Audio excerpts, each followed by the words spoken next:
आज मैं जो आपको सब्जेक्ट पढ़ाने वाली हूँ उसका नाम है हिंदी भाषा और समाज। ये हमारा political science honours and English honours के जो स्टूडेंट हैं सेमेस्टर थर्ड के, उन दोनों के पास ये सब्जेक्ट अवेलेबल है। तो इसका सबसे पहले हम अपना सिलेबस देखते हैं कि आखिर सिलेबस में क्या क्या है, कितनी यूनिट्स हैं इसकी। जिसकी टोटल यूनिट्स हैं वो हमारी 4 यूनिट्स हैं, जैसे आप देख सकते हो, और उसके भी आपके सब पॉइंट्स हैं और इन्हीं के अंदर से आपके क्वेश्चंस बनकर आएंगे। ठीक है, हमें ऐसे ही देखना है कि आखिर ये सारे जितने भी हमारे टॉपिक्स हैं इसके किस तरीके के हमारे क्वेश्चन बनकर आ सकते हैं। तो सबसे पहली यूनिट है जो हमारी इकाई 1, वो है हमारी भाषा समाज और संस्कृति। ठीक है, इसके अंदर हमें भाषा के बारे में पढ़ना है, समाज के बारे में पढ़ना है और संस्कृति के बारे में पढ़ना है। ठीक है, जो हमारी सेकंड यूनिट है वो है हमारे भाषाई विविधता और भाषिक समुदाय। ठीक है, इसके अंदर हमारे 3 सब पॉइंट दिए गए हैं, इन तीनों को हमें कवर करना है क्वेश्चन के अकॉर्डिंग। ठीक है, जो हमारी इकाई 3 है उसके अंदर है हमारा भाषा और सामाजिक व्यवहार। इसके अंदर सामाजिक व्यवहार का हमें पहला और दूसरा 2 पार्ट्स को पढ़ना है। और जो हमारी लास्ट यूनिट है इकाई 4, वो है हमारी भाषा सर्वेक्षण। यानी भाषा सर्वेक्षण के अंदर हमें पढ़ना है कि आखिर भाषा का सर्वेक्षण हम किस तरीके से करते हैं, कैसे हम डाटा वगैरह कलेक्ट करते हैं। ठीक है, तो चलिए सबसे पहले हम अपना जो हमारा फर्स्ट यूनिट है उसको देखते हैं हमारा कि उसके अंदर क्या है। ये रही हमारी फर्स्ट यूनिट, भाषा समाज और संस्कृति। ठीक है, ये हम पढ़ने वाले हैं इसके अंदर। तो सबसे पहले हम इसका इंट्रोडक्शन देखते हैं कि आखिर इसका इंट्रो क्या है, क्या इस पूरे चैप्टर के अंदर हमें कवर करना है। ठीक है, सबसे पहले यहाँ पे आपको उद्देश्य दिया गया है, उसको देखते हैं। हमारा मनुष्य एक सामाजिक प्राणी है। जितने भी हम सोसाइटी में जो लोग रहते हैं हम सब क्या है, एक सामाजिक प्राणी है। हम ही लोगों से मिलकर एक पूरी क्या बनती है, एक पूरी सोसाइटी बनती है। ठीक है, और जितने भी हम लोग रहते हैं आसपास, हमारे पड़ोसी हों या देश विदेश के जितने भी लोग हैं, हम सब के एक भाषा का यूज़ करते हैं। ठीक है, अलग अलग कंट्रीज़ के अंदर और अलग अलग जगहों के अंदर आप देखोगे अलग अलग तरीके की भाषा बोली जाती है। सबकी लैंग्वेज जो होती है वो डिफरेंट होती है। ठीक है, मनुष्य भाषा के माध्यम से ही समाज से जुड़ता है, क्योंकि अगर हम कोई भी लैंग्वेज का यूज़ नहीं करेंगे, यानी भाषा का यूज़ नहीं करेंगे, तो हम किसी से भी कनेक्शन नहीं बना पाएंगे। क्योंकि अगर वो हमारी बात को नहीं समझ पाएगा, अगर हमारी लैंग्वेज अलग होगी, तो हम कैसे किसी के साथ कनेक्शन बना सकते हैं, यानी हम समाज के साथ जुड़ नहीं पाएंगे। इसलिए हमारी जो भाषा होनी चाहिए, हमारी जो लैंग्वेज होनी चाहिए, वो किस तरीके की होनी चाहिए, ताकि हम अपने जो हमारी सोसाइटी है, हमारा जो समाज है, हम उनके साथ जुड़ पाएँ। इसलिए हमें भाषा की बहुत ज़्यादा ज़रूरत पड़ती है। ठीक है, भाषा और समाज का संबंध बहुत गहरा है। ठीक है, इसके ऊपर ही आपका एक क्वेश्चन बन के आता है कि आखिर भाषा और समाज का जो संबंध है वो कैसा है। तो आपको इसको डिफाइन करना होगा, जो भी मैं आपको बता रही हूँ। ठीक है, क्योंकि जैसे हम जानते हैं जितना पुराना हमारा समाज है, जितनी पुरानी हमारी सोसाइटी है, उतनी ही पुरानी हमारी भाषा है। ठीक है, जब अगर आप एंशिएंट टाइम की भी अगर बात करते हो तो उसके अंदर भी जितने भी लोग रहा करते थे वो भी किसी ना किसी लैंग्वेज यानी किसी ना किसी भाषा का वो यूज़ ज़रूर करा करते थे। ठीक है, ताकि वो अपनी सोसाइटी से क्या कर सके, कनेक्शन बना सके और अपनी बातचीत जो भी उनकी थिंकिंग है वो एक दूसरे से शेयर कर पाएँ, ताकि जो उनके मन में बात चल रही है वो सामने वाला बंदा उसको समझ पाए। ठीक है, भाषा एक क्या है, संप्रेषण का माध्यम है। मतलब हम जो कम्युनिकेशन करते हैं हम भाषा के माध्यम से ही कर पाते हैं। जो भी हमारी थिंकिंग है वो हम क्या करते हैं, एक दूसरे को आदान प्रदान करते हैं। वही भाषा क्या है, हमारी एक वस्तु है इस चीज़ की। क्योंकि अगर भाषा नहीं होगी तो हम ऐसा नहीं कर पाएंगे, हम किसी के साथ भी कम्युनिकेट यानी कोई भी बातचीत नहीं कर पाएंगे। इसलिए भाषा का होना बहुत ज़्यादा ज़रूरी है। जैसे आपने काफ़ी जगह आपने देखा होगा कि हम सभी से अलग तरीके से बात करते हैं। जो हमसे बड़े होते हैं हम वहाँ पर आप का यूज़ करते हैं, जैसे हमारी टीचर्स वगैरह हो गए या मम्मी पापा हो गए हमारे। ठीक है, जो भी घर में बड़ा होता है तो वहाँ पर हम आप का यूज़ करते हैं और तुम का कहीं कहीं पर यूज़ करा जाता है। कई लोग तू का यूज़ करते हैं। मतलब सबकी लैंग्वेज में अलग तरीके के शब्द जुड़े हुए होते हैं। ठीक है, कई तुम का यूज़ करते हैं, कई लोग आप का यूज़ करते हैं। जैसे जिसकी भाषा होती है, यानी जैसे जिसकी यहाँ की सोसाइटी में जिस तरीके के वर्ड्स का यूज़ करा जाता है, शब्दों का यूज़ करा जाता है, वहाँ पे पैदा होने वाला इंसान जो होगा वो भी उसी लैंग्वेज में, उसी भाषा में बात करता है। जो तुम और आप शब्द का प्रयोग सिर्फ भाषा की संरचनात्मक विशेषता नहीं है, बल्कि समाज में बने हुए आपसी संबंध और व्यापार पर निर्भर करती है। मतलब कि जो हम तुम और आपका जो हम यूज़ करते हैं इन दोनों शब्द का, वो हम क्या सिर्फ वो ये संरचनात्मक विशेषता नहीं है, हमारी ये किस पे भी निर्भर करती है, हमारे आपसी संबंध, यानी हमारे जो रिलेशन है, चाहे हमारे भाई बहन के साथ रिलेशन हो गया, हमारे मम्मी पापा के साथ रिलेशन हो गया, जितने भी हमारे रिलेटिव्स हैं,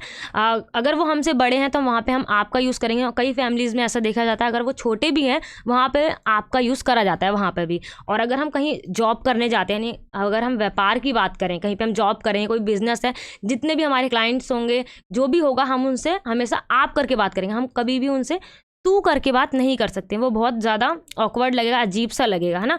तो इसलिए हमें आप शब्द का यूज़ करना चाहिए। तो ये बातों का हमें ध्यान रखना है। भाषा विचार विनिमय का साधन है और यह विचार विनिमय व्यक्ति समाज में ही करता है। ठीक है, भाषा एक किस चीज़ का माध्यम है, मतलब कि हम अपनी बातों को दूसरे तक पहुँचा सकें, उसका एक बहुत बड़ा साधन हम कह सकते हैं किसको, लैंग्वेज को, यानी भाषा को। अब हम देखते हैं कि आखिर भाषा और समाज में किस तरीके का संबंध होता है। तो ये हमारे नेक्स्ट पॉइंट क्या है, हमारा भाषा और समाज का हमारा अंतर संबंध बताना, आखिर इन दोनों के बीच में क्या कनेक्शन है समाज और भाषा के अंदर। ठीक है, भाषा और समाज को मनुष्य जोड़ता है। जो मनुष्य है वो इन दोनों को क्या करता है, जोड़ के रखता है, क्योंकि मनुष्य से ही पूरा समाज बनता है। और भाषा का यूज़ भी कौन करता है, मनुष्य ही करता है। एक लैंग्वेज का यूज़ कौन करता है, मनुष्य ही करते हैं, अपनी बातों को दूसरे को समझाने के लिए। ठीक है, मनुष्य का भावनात्मक और बौद्धिक विकास भाषा के माध्यम से ही होता है। तो वो दोनों जो विकास होगा, डेवलपमेंट होगा, वो किसके माध्यम से होगा, हमारा भाषा के माध्यम से होगा, यानी लैंग्वेज के माध्यम से। अगर हम अपने इमोशन को हमें किसी के सामने बताना है कि हमारे मन में क्या चल रहे हैं, क्या चल रहा है, क्या हमारे भाव है, तो हम किसके माध्यम से दिखा सकते हैं सामने वाले बंदे को, भाषा के माध्यम से हम दिखा सकते हैं। उसी तरीके से जो हमारा बौद्धिक विकास है, उसको भी अगर हम किसी को दिखाना चाहते हैं तो हम हम भाषा का यूज़ करेंगे। ठीक है, इसलिए जो भावनात्मक और बौद्धिक विकास के लिए हमारी भाषा काफ़ी ज़्यादा इम्पॉर्टेंट हो जाती है।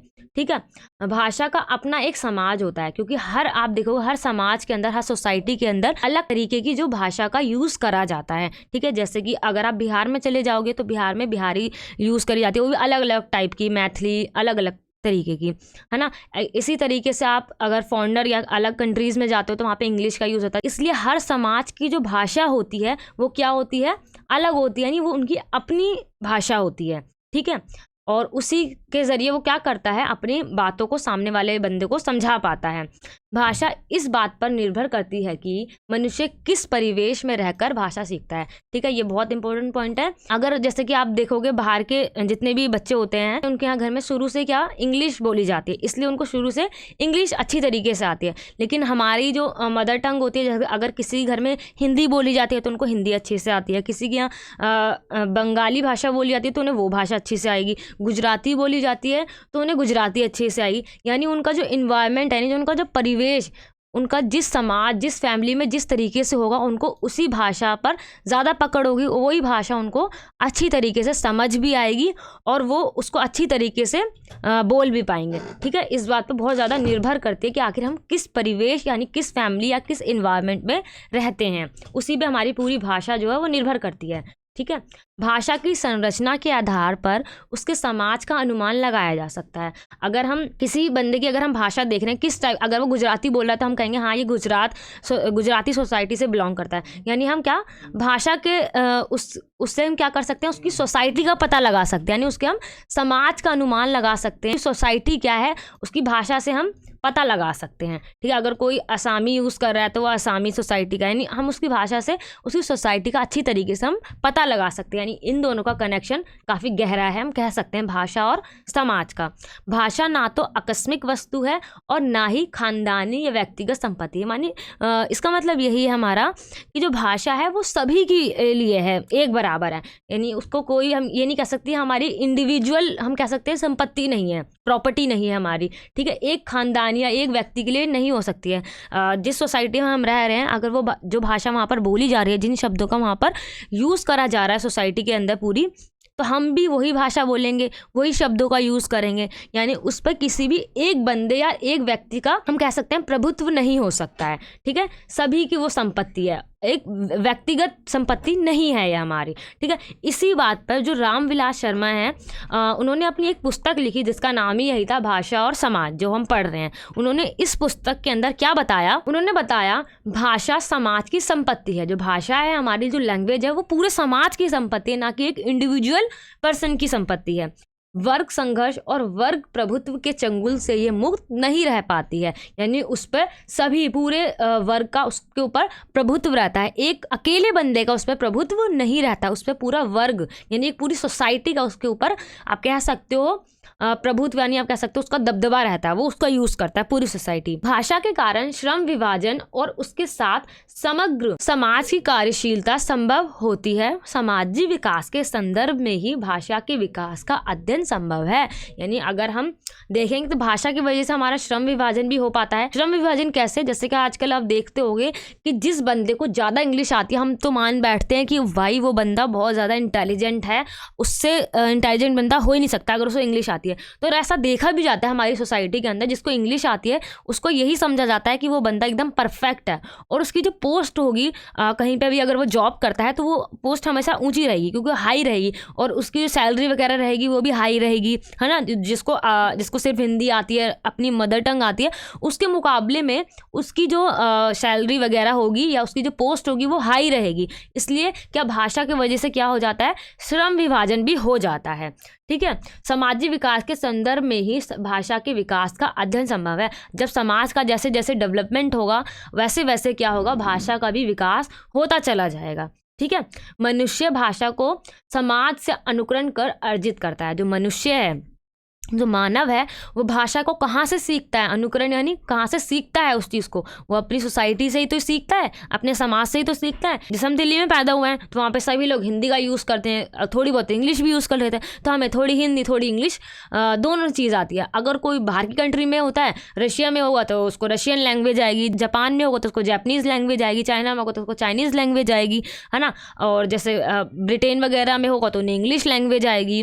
तो जिस समाज के अंदर वो पैदा होगा मनुष्य, उसको वो मनुष्य वहीं से अपनी भाषा का अनुकरण करता है, यानी वहीं से वो अपनी भाषा को सीखता है, अर्जित करता है। तो वो एक क्या बन गई, हमारी भाषा एक सामाजिक वस्तु बन जाती है। वहीं पर जिस समाज में पैदा होता है मनुष्य, वहीं से वो सीखता है।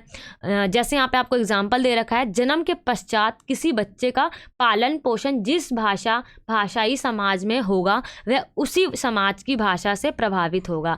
यानी जिस बच्चे ने जिस सोसाइटी के अंदर जन्म लिया है, किसी बच्चे ने, अगर वहाँ का इन्वायरमेंट जिस तरीके का होगा, जैसे मैंने बताया, अगर वो रशिया में पैदा हो रहा है तो वो रशियन लैंग्वेज सीखेगा, है ना। अगर इंडिया में पैदा हो रहा है तो वहाँ पे अगर हिंदी बोली जा रही है तो वो हिंदी सीखेगा, अगर गुजराती बोली जा रही है तो गुजराती सीखेगा, है ना। अगर तमिल बोली जा रही है तो तमिल सीखेगा। यानी जिस परिवेश में उसका लालन पोषण किया जाएगा उससे ही प्रभावित होकर वो अपनी पूरी भाषा को सीखता है। यानी उसकी वो क्या बन जाती है, मदर टंग बन जाती है ना, वहीं से वो अपनी पूरी भाषा को ग्रहण करता है। इस तरीके से हम कह सकते हैं, जिस परिवेश में हम पैदा होते हैं, जिस समाज में हम पैदा होते हैं, जन्म लेते हैं, उस समाज के अकॉर्डिंग जो भी भाषा वहाँ पे चल रही है, जो इन भी शब्दों का वहाँ पर यूज़ करा जा रहा है, हम उसी भाषा को हम सीख जाते हैं। रामविलास शर्मा किसी भाषा की संपत्ति उसका शब्द भंडार मानते हैं। रामविलास शर्मा जी जो हैं वो क्या कहते हैं, जो भाषा है वो संपत्ति जो है उसका क्या है, शब्द भंडार है। तो शब्द भंडार होते हैं वही जो भाषा का क्या बन जाती है, संपत्ति बन जाती है। उसकी प्रॉपर्टी कौन है, भाषा की प्रॉपर्टी है शब्द भंडार। उसके अंदर जितने शब्द होंगे, नए नए शब्द होंगे, वो भाषा और ज़्यादा विकसित होती चली जाएगी। इसलिए किसी भी लैंग्वेज, किसी भी भाषा का जो संपत्ति है, जो प्रॉपर्टी है, वो क्या है, शब्द भंडार है। किसके अकॉर्डिंग, रामविलास शर्मा जी के अकॉर्डिंग ऐसा कहा जाता है। आगे वो क्या लिखते हैं अपनी पुस्तक में, शब्द भंडार में जिन शब्दों का संबंध मनुष्य के प्राकृतिक और सामाजिक परिवेश से है, जो उसकी नित्य प्रति की आर्थिक और सांस्कृतिक कार्यवाही में काम आते हैं, उन्हें मूल शब्द भंडार मानना चाहिए। वो क्या कहते हैं, हम जिस समाज के अंदर हमने जन्म लिया है वहाँ पर जो भी शब्दों का यूज़ करा जा रहा है ना, वही हमारे क्या बन जाते हैं, मूल शब्द बन जाते हैं। ठीक है, यानी बेसिक, हम कह सकते हैं ना, बेसिक लैंग्वेज जो होती है हमारे मूल शब्द बन जाते हैं हमारे। यहाँ पे आपको आगे एग्जाम्पल दे रखा है, जैसे कि आप देखोगे कि जो हमारा चोखो और जो घड़ो, ये जो दोनों शब्द हैं वो हमारे हरियाणा और राजस्थान के अंदर ज़्यादा यूज़ करे जाते हैं। लेकिन अगर वो वहीं आप अगर बिहार में चले जाओ या उत्तर प्रदेश में चले जाओ या अदर किसी स्टेट में चले जाओगे तो इन शब्दों का यूज़ इस तरीके से नहीं होता है। जिन शब्दों का यूज़ जिस समाज के अंदर होता है ज़्यादा, वो वहीं के शब्द बन जाते हैं ना। उसको अदर सोसाइटी के अंदर यानी अदर जगह पर आप कहोगे तो उन शब्दों का यूज़ नहीं करा जाता है। जैसे चोखो और घड़ो जो है हमारा शब्द, वो राजस्थान और हरियाणा में ही ज़्यादा हमें देखने को मिलता है। ठीक है। शब्द का प्रयोग समाज के अनुसार किया जाता है, क्योंकि कोई भी शब्द जो होंगे हमारे, जो एग्जाम्पल दे रखे हैं हमें यहाँ पे इस तरीके से, तो जो शब्द हैं वो हमारे समाज के अनुसार ही किया जाएगा। जैसे शब्दों का समाज में उपयोग करा जा रहा है, उनका प्रयोग करा जा रहा है, हम भी वही शब्दों का यूज़ करना सीखते हैं। जब वहाँ पे हम जन्म ले रहे हैं तो बचपन से जो हम सीखते हैं, जिन भाषाओं को, जिन शब्दों को हम ग्रहण करते हैं, वही हम आगे चलकर बोलना सीखते हैं। जिन शब्दों का प्रयोग समाज नहीं करता वह धीरे धीरे विलुप्त होने लगते हैं।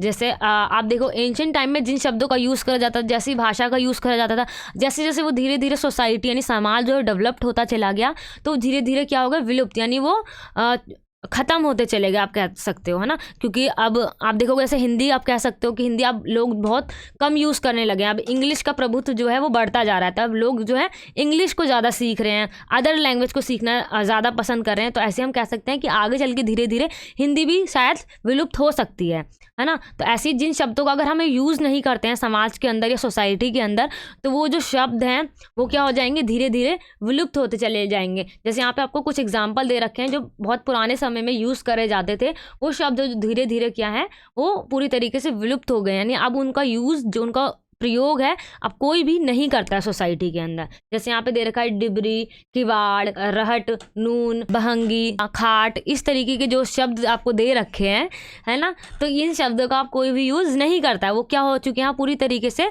ख़त्म हो चुके हैं, विलुप्त हो चुके हैं। भाषा के गायब होते ऐसे शब्द का सीधा संबंध किससे है, समाज से है। क्योंकि जैसे जैसे अगर हमारी भाषा जो है विलुप्त होती चली जाएगी, तो उस समाज का भी क्या होता चला जाएगा, वो समाज भी धीरे धीरे विलुप्त होता चला जाएगा। जिस समाज के अंदर ऐसे शब्दों का यूज़ करा जा रहा था, अब वो शब्द नहीं यूज़ करे जा रहे हैं, यानी कि अब वो समाज भी धीरे धीरे क्या होता चला गया है, वो ख़त्म होता चला गया, यानी विलुप्त होता चला गया, या वो आगे उसने परिवर्तन कर लिया है, काफ़ी ज़्यादा वो डेवलप्ड हो चुका है, यानी वो नए शब्दों का वो सीख चुका है।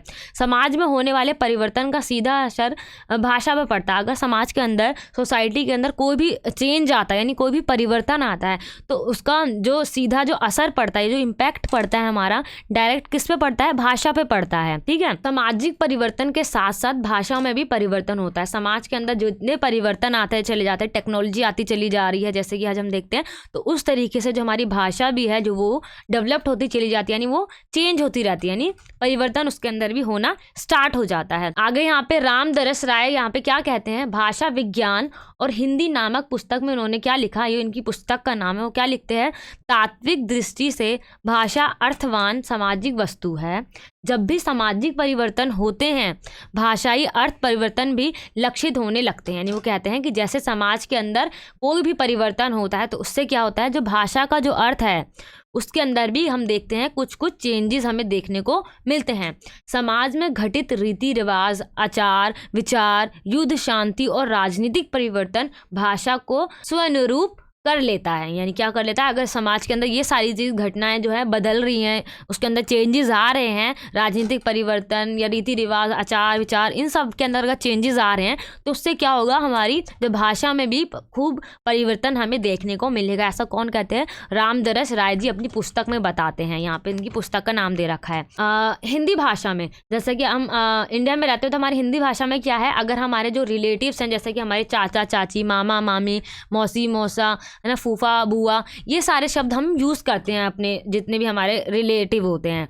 ठीक है। लेकिन जो अगर आप अंग्रेजी भाषा के अंदर देखोगे आप, तो वहाँ पर इन सभी रिलेशन के लिए, इन सभी रिश्तेदारों के लिए कौन से शब्द का यूज़ करा जाता है, सिर्फ एक शब्द है, अंकल और आंटी। चाहे वो आपके मामा मामी हो गए, मौसा मौसी हो गए, फूफा बुआ हो गए, तो उन सब के लिए क्या होता है, अंकल और आंटी का यूज़ करा जाता है। इससे हम कह सकते हैं कि जिस तरीके का समाज होता है, जैसी सोसाइटी होती है, वहाँ पर वैसे ही शब्दों का यूज़ करा जाता है। इंडिया में यानी हिंदी भाषा के अंदर ऐसे शब्द यूज़ करे जाते हैं, लेकिन अंग्रेजी भाषा के अंदर ऐसे यानी अंकल आंटी शब्द यूज़ करे जाते हैं इन सभी के लिए।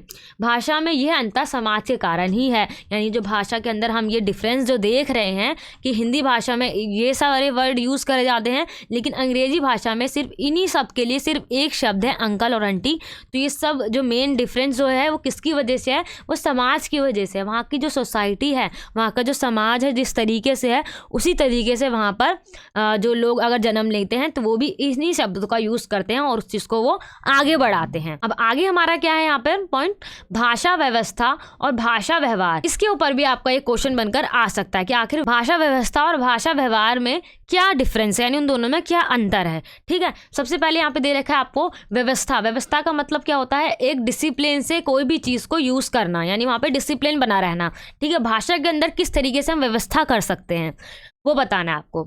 व्यवस्था एक सामाजिक प्रक्रिया है और जो व्यवहार है वो एक व्यक्तिगत, जो व्यवहार है यानी एक इंडिविजुअल पर्सन का होगा व्यवहार।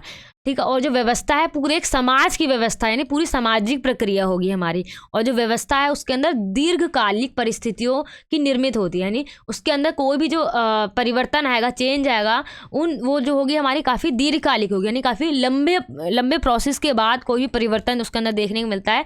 उसके बाद उस परिस्थिति का क्या होता है, निर्माण होता है, उस पूरी प्रक्रिया का निर्माण हो पाता है।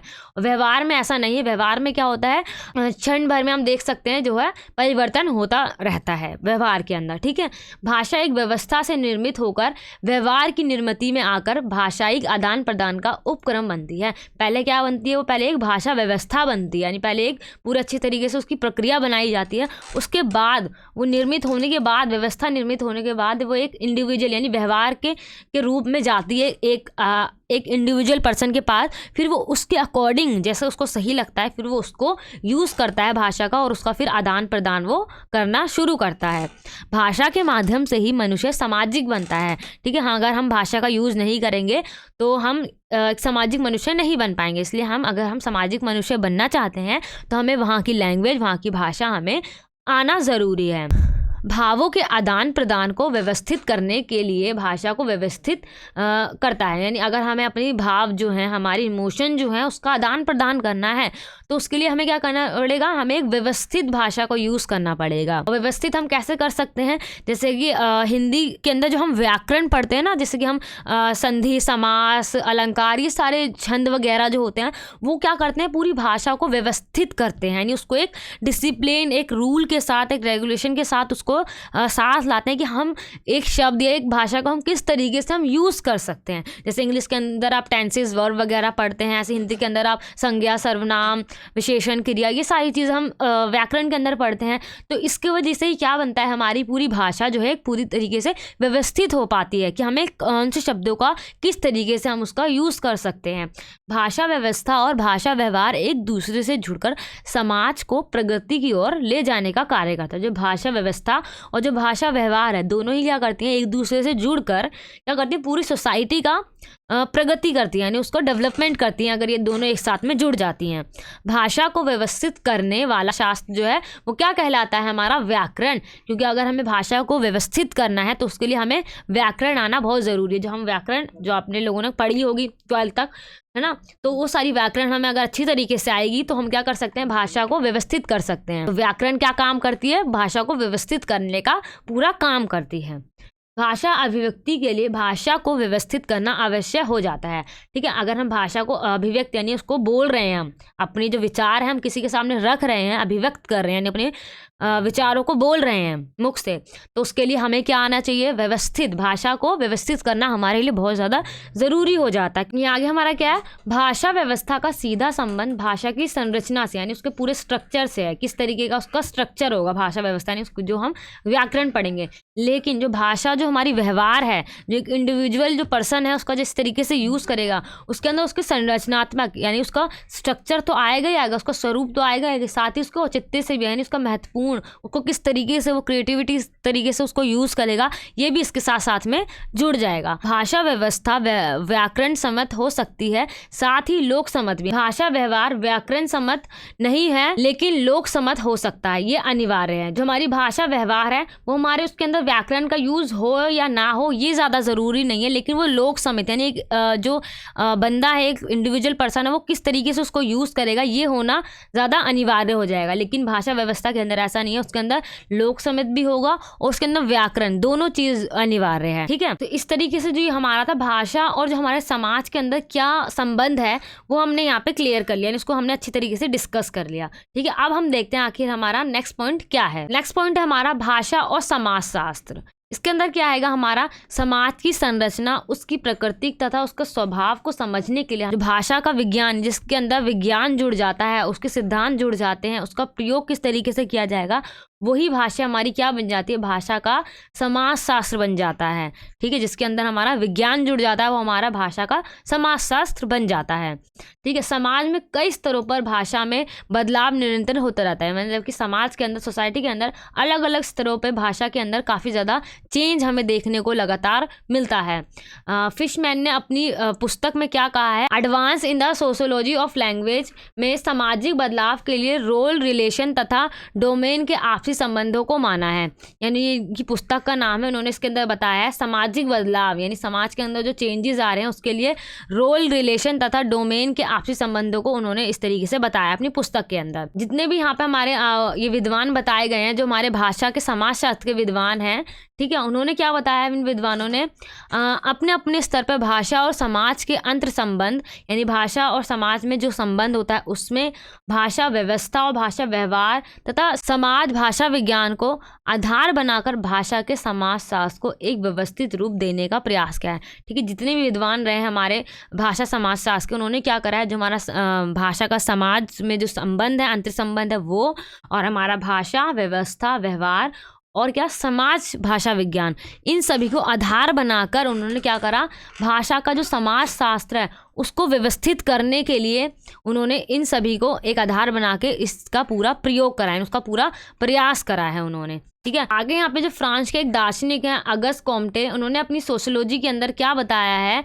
सोशियोलॉजी जो है हमारे दो शब्दों से मिलकर बनी है, एक सोशो और एक लॉजी। यहाँ पे सोशो और लॉजी का यहाँ पे अर्थ क्या निकल के आता है, सोशो का मतलब होता है हमारा समाज, यानी हमारी जो पूरी सोसाइटी है, और लॉजी का मतलब क्या होता है, अर्थ, यानी उसका ज्ञान। तो हमारा ये पूरा वर्ड क्या बन गया, हमारा समाजशास्त्र, ये कह लो शास्त्र या विज्ञान। ठीक है, आगे जो हमारे समाजशास्त्र के संबंध में मैक्स वेबर ने क्या लिखा है, समाजशास्त्र वह विज्ञान है जो सामाजिक क्रिया का विश्लेषणात्मक अध्ययन कराता है। ठीक है, जो सोशियोलॉजी है उसका जो वैज्ञानिक जो प्रभाव पड़ता है हमारी सामाजिक क्रियाओं के ऊपर, उसका अच्छी तरीके से विश्लेषणात्मक अध्ययन कराता है हमारा क्या, समाजशास्त्र। ये सामाजिक क्रिया का मतलब सामाजिक व्यवहार से है, यानी समाज के अंदर जितने लोग रह रहे हैं उन लोगों किस तरीके का व्यवहार है, ठीक है, उन सभी का अध्ययन ही हमारा क्या कहलाता है, समाजशास्त्र। सामाजिक व्यवहार या सामाजिक क्रिया मनुष्य भाषा के माध्यम से ही संभव कर पाता है, यानी जो भी हम समाज के अंदर, सोसाइटी के अंदर जो भी हम क्रिया करते हैं वो हम किसके जरिए कर पाते हैं, किसके माध्यम से, भाषा के माध्यम से। बेनेट और द्यूमिन का क्या मानना है यहाँ पे, समाजशास्त्र मनुष्य के सामाजिक व्यवहार का अध्ययन या मानव समूह का अध्ययन कराता है। ठीक है, जो समाजशास्त्र वो किसका अध्ययन कराता है, मनुष्य के या सामाजिक व्यवहार का अध्ययन, मानव समूह का अध्ययन कराता है। ठीक है, इन सभी का अध्ययन कौन कराता है, हमें समाजशास्त्र करवाता है। आगे यहाँ पे क्या है हमारा, भाषा वैज्ञानिक के शोध का मुख्य आधार बोलियां होती हैं। जितने भी भाषा के जो वैज्ञानिक होते हैं, जो रिसर्च करते हैं, तो उनका मुख्य आधार क्या बनता है, उनकी बोलियां। जो समाज के अंदर जितनी भी लैंग्वेज बोली जा रही है, जो बोलियां बोली जा रही हैं, वो उनका क्या बनता है, मुख्य आधार बनता है। अगर वो वहाँ पर कोई भी रिसर्च वगैरह कर रहे हैं तो उस समाज के अंदर, उस सोसाइटी के अंदर कैसे शब्दों का यूज़ करा जा रहा है, कौन सी लैंग्वेज यूज़ करी जा रही है, उस रिसर्च के समय में वो समाज के अंदर जितनी भी बोलियां बोली जाती हैं उसको वो अपना आधार बनाते हैं। जैसे अलग अलग सामाजिक समुदाय के द्वारा प्रयोग की जाने वाली भाषा अलग अलग रूप में दिखाई देती है ना। हम देखते हैं समाज के अंदर, सोसाइटी के अंदर हर जगह अलग टाइप की, यानी अलग लैंग्वेज का प्रयोग किया जाता है। हर समाज के अंदर अलग शब्द होते हैं, अलग लैंग्वेज होती है। जो रिसर्चर हैं भाषा विज्ञान के, वो इन सभी चीज़ को अच्छे से ध्यान में रखकर वहाँ का सर्वेक्षण वगैरह करते हैं। यदि हम वर्ग के आधार पर बात करें तो उच्च वर्ग के जो और मध्यम वर्ग और जो निम्न वर्ग की जो भाषा है उसके अंदर भी हम देखेंगे क्या होता है, बहुत ज़्यादा अंतर देखने को मिलता है, यानी हमें उसमें डिफरेंस देखने को मिलता है। जैसे अगर हम उच्च वर्ग के लोगों में देखेंगे तो वो जो अंग्रेजी जो भाषा है हमारी, उन शब्दों का यूज़ या उन वाक्यों का यूज़ वो बहुत ज़्यादा करते हैं, अधिक करते हैं। वैसे ही अगर हम मध्यम वर्ग के जो होते हैं, मध्य वर्ग के जो लोग होते हैं, वो क्या है, वो उच्च वर्ग के मुकाबले में अंग्रेजी जो वाक्य हैं, अंग्रेजी जो शब्द हैं, उनका जो प्रयोग है उनसे कम करते हैं, लेकिन ये लोग जो उच्च वर्ग के हैं वो लोग ज़्यादा करते हैं, और ये उच्च वर्ग के मुकाबले में थोड़ा उनसे कम करते हैं। और जो निम्न वर्ग के जो लोग होते हैं वो अंग्रेजी के वाक्यों का जो शब्द है वो लगभग उनका प्रयोग नगण्य यानी बिल्कुल मतलब ना के बराबर उन शब्दों का वो यूज़ करते हैं, मतलब बिल्कुल करते ही नहीं है अंग्रेजी शब्दों का यूज़। तो हम देख सकते हैं कि समाज के अंदर या सोसाइटी के अंदर जो शब्द हैं, जो लैंग्वेज है, वो अलग अलग तरीके से बोली जाती है हर वर्ग के अंदर। तो इस तरीके से जो हमारे वाला चैप्टर है वो पूरा कंप्लीट हो जाता है। अब देखते हैं हम अपना आगे का क्वेश्चन हमारा किस टाइप से और आ सकता है। तो यहाँ पे आप देख सकते हो तो जो हमारा जो सबसे पहला जो प्रश्न है वो यही पूछा गया है हमारा कि आखिर भाषा और जो समाज है उनके बीच में क्या संबंध होता है, अंतर संबंध पे हमें प्रकाश डालना है। तो जितना मैंने आपको अभी समझाया कि आखिर भाषा और समाज का किस तरीके का संबंध है, कितना गहरा संबंध है ना, तो वो सब चीज़ आपको यहाँ पर बतानी है। ठीक है, अपना नेक्स्ट क्वेश्चन देखते हैं हमारा कि वो किस टाइप से पूछा गया है। जो हमारा नेक्स्ट क्वेश्चन है वो क्या है हमारा, द्विभाषिकता और बहुभाषिकता के अंदर हमें क्या बताना है, उन दोनों के अंदर हमें अंतर बताना है कि उन दोनों में डिफरेंस क्या है। भारत के संदर्भ में बहुभाषिकता की स्थिति को भी हमें स्पष्ट करना है भारत के संदर्भ में।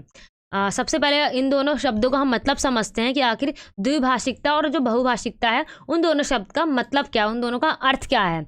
जो द्विभाषिकता है यानी जो ऐसे लोग जिन्हें दो लैंग्वेज आती है, यानी दो भाषाओं का वो यूज़ करते हैं, दो भाषाओं के व्यवहार की स्थिति को हम क्या कहते हैं, द्विभाषिकता कहते हैं। और जिनको दो से अधिक भाषाओं को वो यूज़ करते हैं, यानी उनको वो दो भाषाओं से अधिक भाषा आती हो, तो उसको हम क्या कहते हैं, बहुभाषिकता कहते हैं। ठीक है, उसको दो से अधिक भाषा आ रही हैं तो वो बंदा बन जाएगा बहुभाषिकता।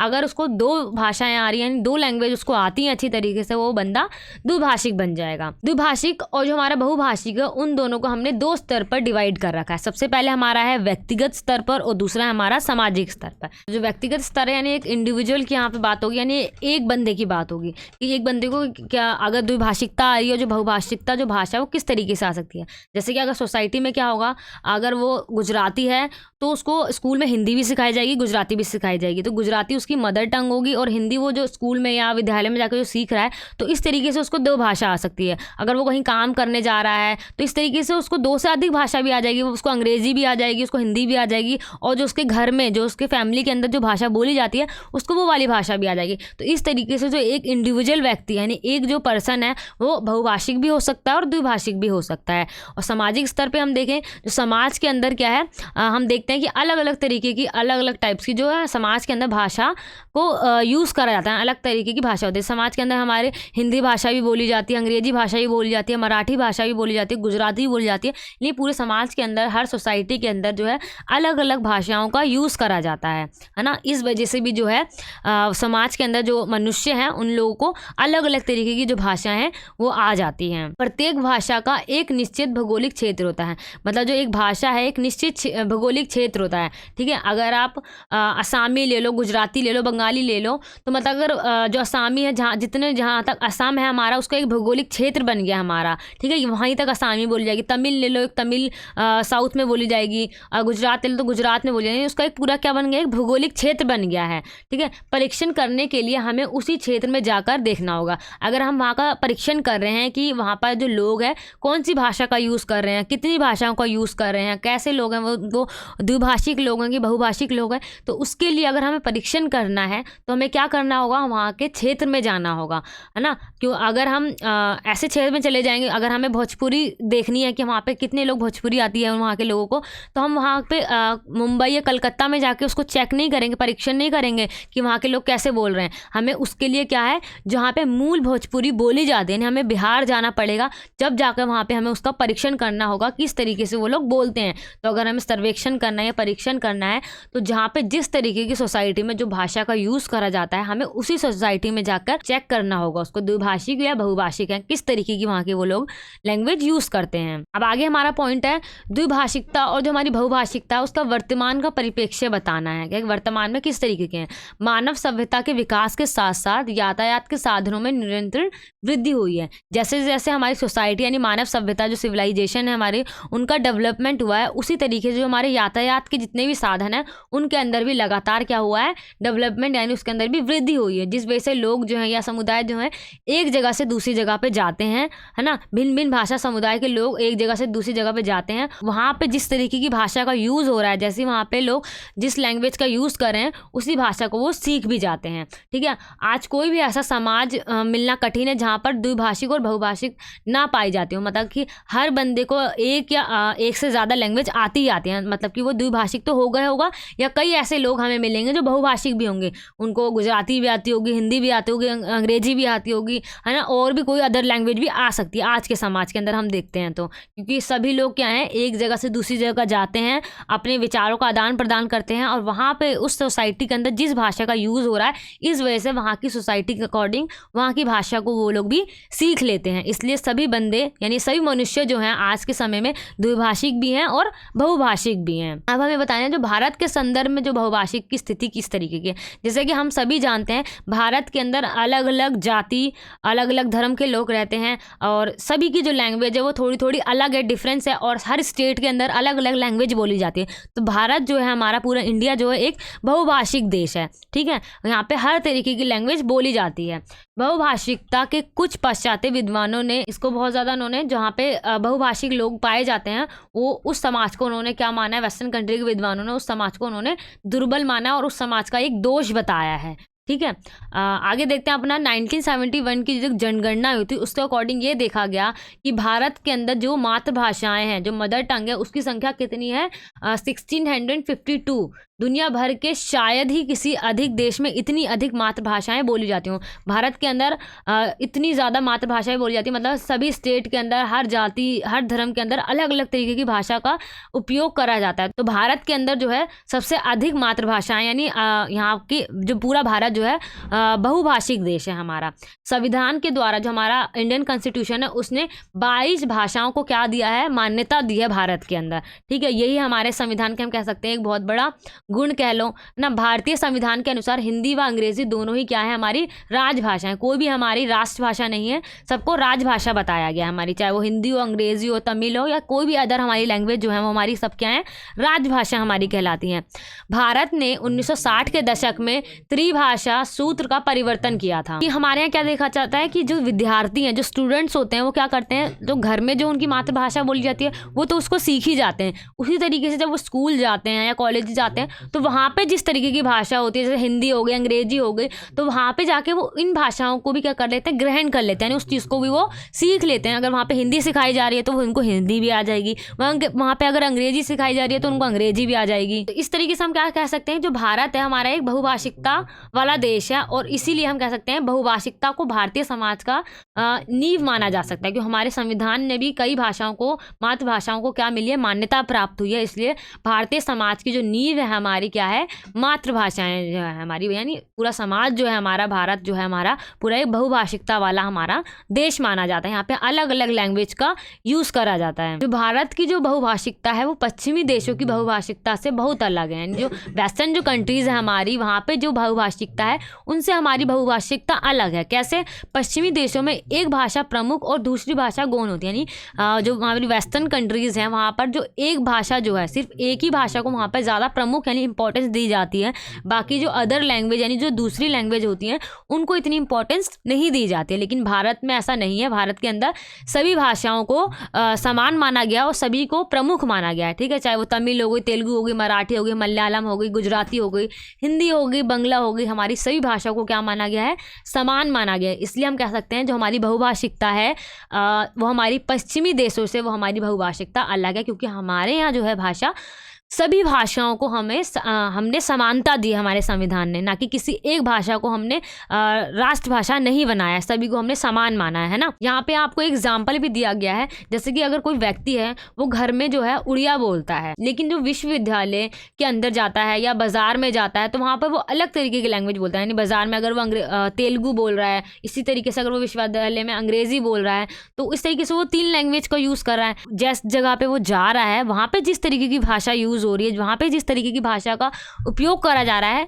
वो बंदा यानी वो व्यक्ति उसी भाषा को यूज़ कर रहा है। उस व्यक्ति के लिए भाषा के व्यवहार का ये क्षेत्र बदला नहीं जा सकता, मतलब हम इसको बदल नहीं सकते। ऐसा नहीं कर सकते कि वो बाजार या मार्केट में जाकर इंग्लिश बोलने लग जाए अगर वहाँ पे हिंदी बोली जाती है तो, ठीक है, या घर में वो अंग्रेजी बोलने लग जाए। अगर घर में अंदर बिहारी बोली जा रही है या उड़िया बोली जा रही है, गुजराती बोली जा रही है, घर के अंदर जिस भाषा का यूज़ हो रहा है, वो बंदा जो है, व्यक्ति जो है, वो घर के अंदर जिस भाषा का यूज़ हो रहा है वो उस भाषा को बोलेगा।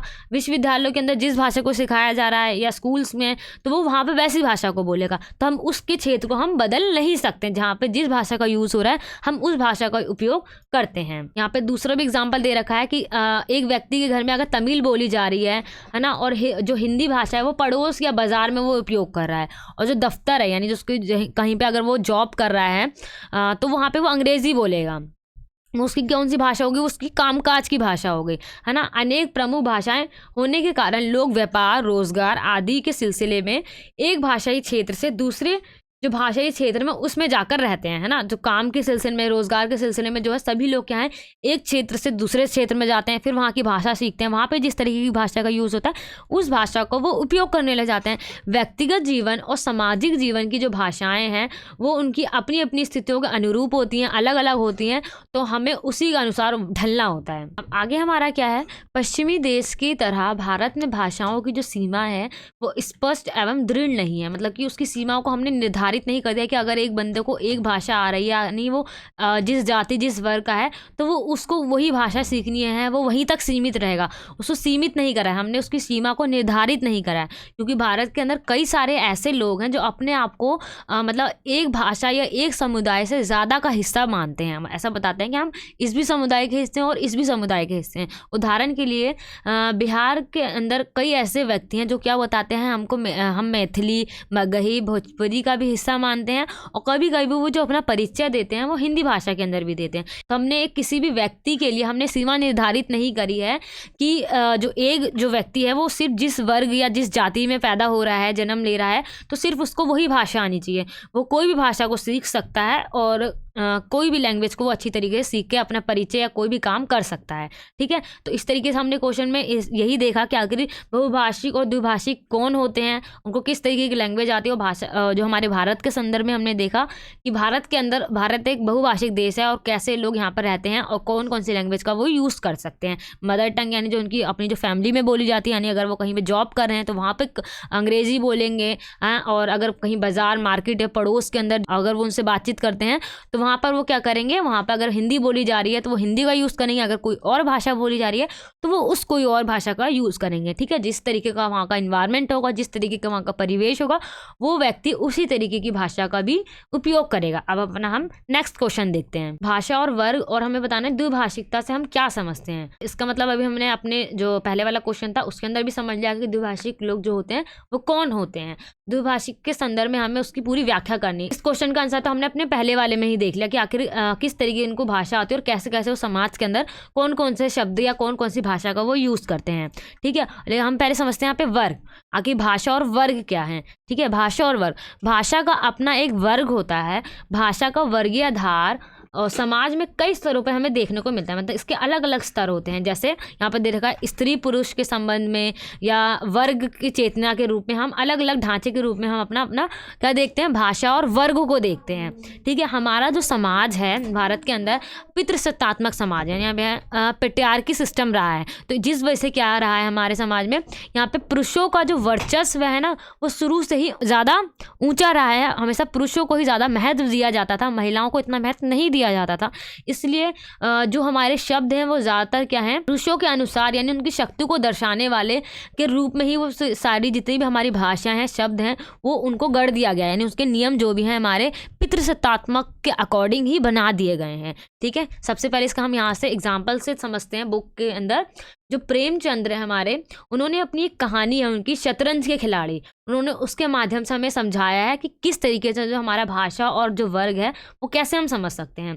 वो क्या बताते हैं कि जो शतरंज के खिलाड़ी के अंदर जो दो खिलाड़ी हैं, एक मीर और मिर्ज़ा, जो मीर और मिर्ज़ा हैं वो सामान्य वार्तालाप यानी जब वो आपस में जो वार्तालाप करते हैं उसके अंदर आप सर्वनाम रूप का प्रयोग करते हैं। उसके लिए वो क्या करते हैं, आप का यूज़ करते हैं, इस शब्द का यूज़ करते हैं, ठीक है। परंतु अंत में जब उनकी लड़ाई हो जाती है सैनिकों वगैरह से, तो क्या करते हैं, वो तू तड़ाक पे आ जाते हैं। यानी वो जब उनको गुस्सा आता है तो तू तड़ाक पे आ जाते हैं। दोनों नवाब अपनी बेगम, यानी जो उनकी बेगम होती थी, यानी जो उनकी वाइफ होती थी, उसके लिए वो तुम का यूज करते थे। नवाब और बेगम दासी वगैरह के लिए वो डायरेक्ट तू का यूज कर रहे हैं। तो हम देख सकते हैं कि महिलाओं के लिए जो शब्द का जो यूज करा जा रहा है वो तू यूज करा जा रहा है या तुम यूज करा जा रहा है, उसके लिए आप शब्द यूज नहीं करा जा रहा है। ठीक है, और मीर मिर्जा अपने लिए हम शब्द का यूज कर रहे हैं। वही उनकी बेगम अपने लिए, जब बेगम अपने लिए जो शब्द यूज करती हैं वो मैं का यूज करती हैं। स्पष्ट है कि समाज में इन 3 सर्वनाम रूप के प्रयोग से तीनों वर्ग की जो पद जो प्रतिष्ठा है वो हमें देखने को मिलती है, जो उसका भेद जो हमें देखने को मिल रहा है साफ साफ, कि किस तरीके से जो पुरुष हैं वो अपने लिए हम और आप शब्द का यूज़ कर रहे हैं, लेकिन जो महिलाओं के लिए वे तू और तुम का यूज़ कर रहे हैं। तो इस तरीके से हम वो भेद पूरे समाज के अंदर देख सकते हैं। ये तो हमारा हो गया भाषा और जो वर्ग है। जो हमारे द्विभाषिकता के अंदर हमने यही समझा था कि जो हमारे 2 भाषा वाले जो लोग होते हैं, जिनको एक से अधिक भाषा आती है, यानी उनको 2 भाषाएं आती हैं, तो वो क्या कहलाते हैं, हमारे द्विभाषिक लोग कहलाते हैं। ठीक है, जो 2 भाषा आना एक व्यक्ति के लिए क्या है, उसकी योग्यता है कि वो 2 भाषा को सीख सकता है अच्छी तरीके से। योग्यता में निहित अस्पष्टता दिखाई देती है, जिसे कुछ विद्वानों ने स्पष्ट करने का प्रयास करा है। यानी जो जिस व्यक्ति को 2 भाषाएं आती हैं उसके अंदर कुछ अस्पष्टता है, उसको दिखाने के लिए, जो अस्पष्टता है उसको क्लियर करने के लिए कुछ विद्वानों ने मत दिया। उन्होंने क्या कहा है, विद्वानों ने 2 भाषाओं की योग्यता को स्वभाव भाषा या मातृभाषा के समान स्वीकार किया। यानी कि कुछ विद्वानों ने ये मान लिया कि जिस व्यक्ति को 2 भाषा आ रही है वो क्या है, या तो उसके स्वभाव की भाषा, यानी उसको बचपन से सिखाई गई इसलिए आ रही है, या उसकी फैमिली के अंदर क्या है 2 भाषा बोली जाती हैं। यानी उसकी फैमिली के अंदर अगर उड़िया बोली जा रही है तो उसको उड़िया भी आ जाएगी, है ना। अगर स्कूल के अंदर उसकी हिंदी बोली जा रही है या कोई भी अदर लैंग्वेज बोली जा रही है तो उसके अकॉर्डिंग उसको वो वाली भाषा भी आ जाएगी, यानी उसकी क्या है, वो स्वाभाविक भाषा बन जाएगी। और जो कुछ विद्वान है उन्होंने उसको इस चीज़ को ज़रूरी नहीं माना है। उनका नहीं, ऐसा नहीं है। योग्यता से अभिप्राय है स्वभाव भाषा की समान जानकारी से है। उन्होंने डायरेक्ट क्या है, वो उसके स्वभाव में है कि अगर वो सीखना चाहता है एक से ज़्यादा भाषाएं तो उसकी योग्यता है वो सीख सकता है उस भाषा को अच्छी तरीके से उसकी जानकारी प्राप्त कर सकता है और उसको अच्छी तरीके से सीख भी सकता है। यह योग्यता एक भाषा में अधिकतम भी हो सकती है और दूसरी भाषा में न्यूनतम। उन्होंने ये भी बताया कि ऐसा भी हो सकता है कि उस व्यक्ति को जो अगर 2 भाषाएं आ रही हैं तो उस दोनों भाषाओं में से एक भाषा जो है वो बहुत ज़्यादा आती हो और जो दूसरी भाषा है वो न्यूनतम आती हो, मतलब कि वो थोड़ी कम आती हो, ऐसा भी हो सकता है। दैनिक जीवन में संप्रेषण हेतु एक से अधिक भाषाओं को प्रयोग किसी भी व्यक्ति का द्विभाषिक अथवा बहुभाषिक बना देता है। यानी दैनिक जीवन, यानी हम अपनी आम जीवन के अंदर जो भी संप्रेषण यानी बातचीत कर रहे हैं, कम्युनिकेट कर रहे हैं, उसी के आधार पर हमारी जो भाषाएं हैं, जो व्यक्ति की जो भाषा है उसके अकॉर्डिंग वो क्या बन सकता है, द्विभाषिक भी बन सकता है वो व्यक्ति, या बहुभाषिक भी बन सकता है। यानी कि हम अपने समाज के अंदर जैसी जैसी भाषाएं बोली जा रही है हम वही भाषाएं वो शब्द हम सीखना शुरू कर देते हैं। द्विभाषिकता के संदर्भ जहाँ पे बताए हैं, यहाँ पे 3 संदर्भ बताए गए हैं। एक व्यक्तिगत द्विभाषिकता बताई गई है, एक सामाजिक द्विभाषिकता, एक हमारी राष्ट्रीय द्विभाषिकता बताई गई है। व्यक्तिगत में यही आएगा जो एक अकेला व्यक्ति यानी एक जो इंडिविजुअल व्यक्ति है वो कैसे द्विभाषिक हो सकता है, यानी उसको किस तरीके से आ सकती है। उसके फैमिली के अंदर 2 भाषाएं बोली जाती हूँ, मातृभाषा अलग हो, है ना, और जो आम बोलचाल की भाषा है वो अलग हो, तो उस तरीके से, या शिक्षा के अंदर उसकी अलग भाषा का उपयोग हो रहा हो, तो उस तरीके से एक इंडिविजुअल व्यक्ति को द्विभाषा आ सकती है। उसी तरीके से समाज के अंदर मातृभाषा हो और अलग और भी लैंग्वेज का यूज़ हो रहा हो, वहाँ पे जॉब के लिए अगर कहीं काम करने जा रहे हैं तो वहाँ पर अंग्रेज़ी को ज़्यादा महत्व दिया जाता है। इस तरीके से वहाँ पर अलग भाषा का जब यूज़ हो रहा है तो समाज के अंदर क्या बन जाएगा, वो समाज पूरा द्विभाषिक बन जाएगा कि वहाँ पे काम के लिए कोई और भाषा यूज़ हो रही है और आम बोलचाल के लिए वहाँ पर कोई और सी भाषा का यूज़ हो रहा है।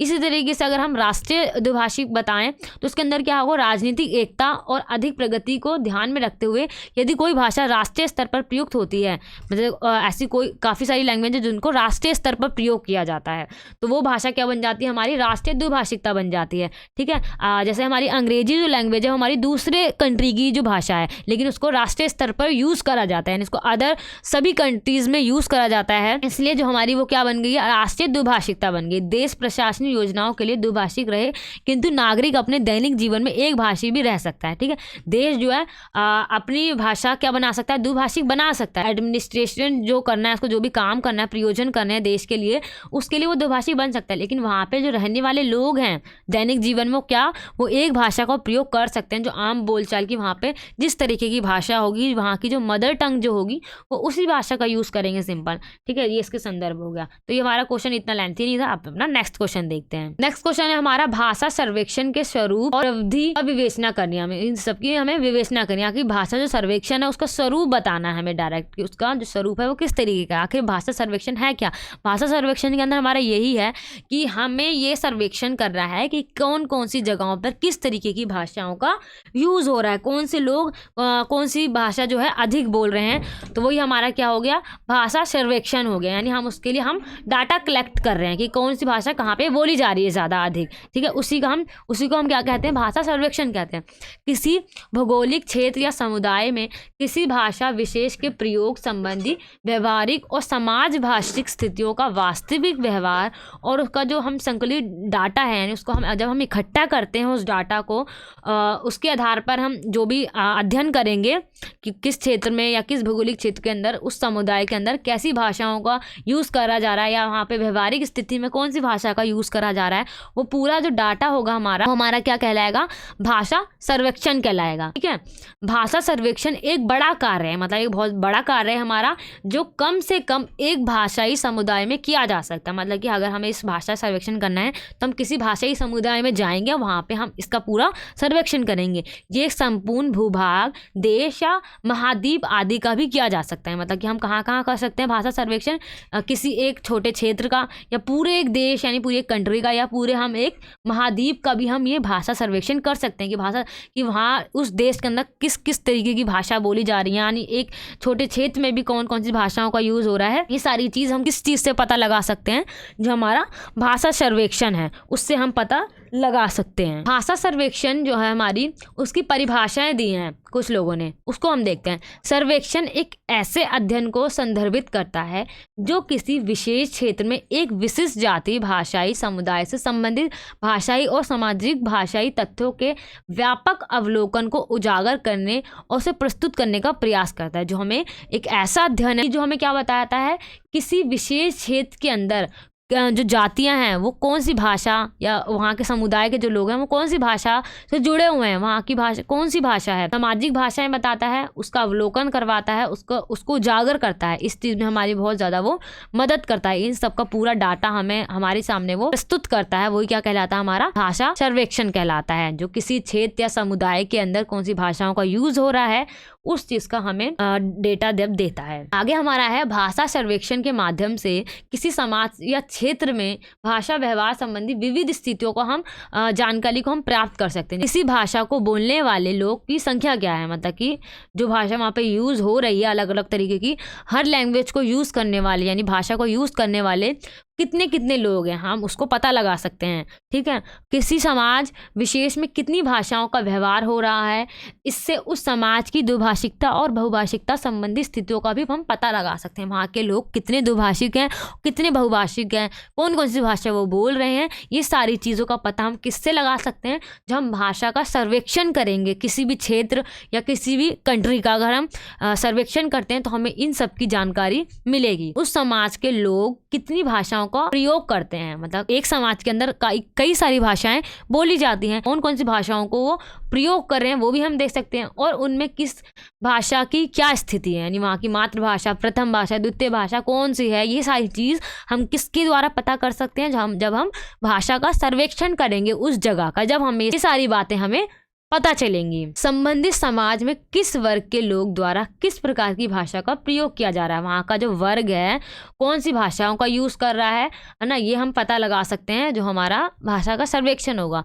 एक अधिक भाषाओं के संदर्भ में कौन सी भाषा किन दूसरी भाषाओं के साथ जुड़ी हुई है, मतलब एक जो भाषा है हमारी किन किन दूसरी भाषाओं के साथ जुड़ी हुई है समाज के अंदर, वो जॉर्ज ग्रेसन द्वारा बिहारी, पूर्वी हिंदी, पश्चिमी हिंदी जैसे वर्ग उपवर्ग बनाए गए थे। भाषा सर्वेक्षण द्वारा भाषा विस्थापन, संकटपन, भाषा मृत्यु जैसी समाज भाषिक स्थितियों का भी वास्तविक अनुमान हो सकता है। मतलब हम क्या पता भी लगा सकते हैं भाषा सर्वेक्षण के द्वारा कि वहाँ पर कौन सी ऐसी भाषाएं हैं, लैंग्वेज हैं जो क्या हो गई हैं, मृत्यु हो गई, यानी उनका वो पूरी तरीके से विलुप्त हो चुकी हैं। ऐसे कौन कौन से शब्द हैं या कौन कौन सी भाषाएं हैं जो उस क्षेत्र से पूरी तरीके से गायब होती चली जा रही हैं, ये सब हम भाषा सर्वेक्षण से पता कर सकते हैं। भाषा सर्वेक्षण के माध्यम से भाषा सीमा और भाषा की सीमाओं पर संबंधित भाषाओं के बीच परस्पर बोधगम्यता की स्थिति का भी हम आकलन कर सकते हैं। अगर किसी भी समाज के अंदर हमें ये पता करना है वहाँ पे कौन सी भाषाएं बोली जा रही हैं, कितनी तरीके की भाषाएं बोली जा रही हैं,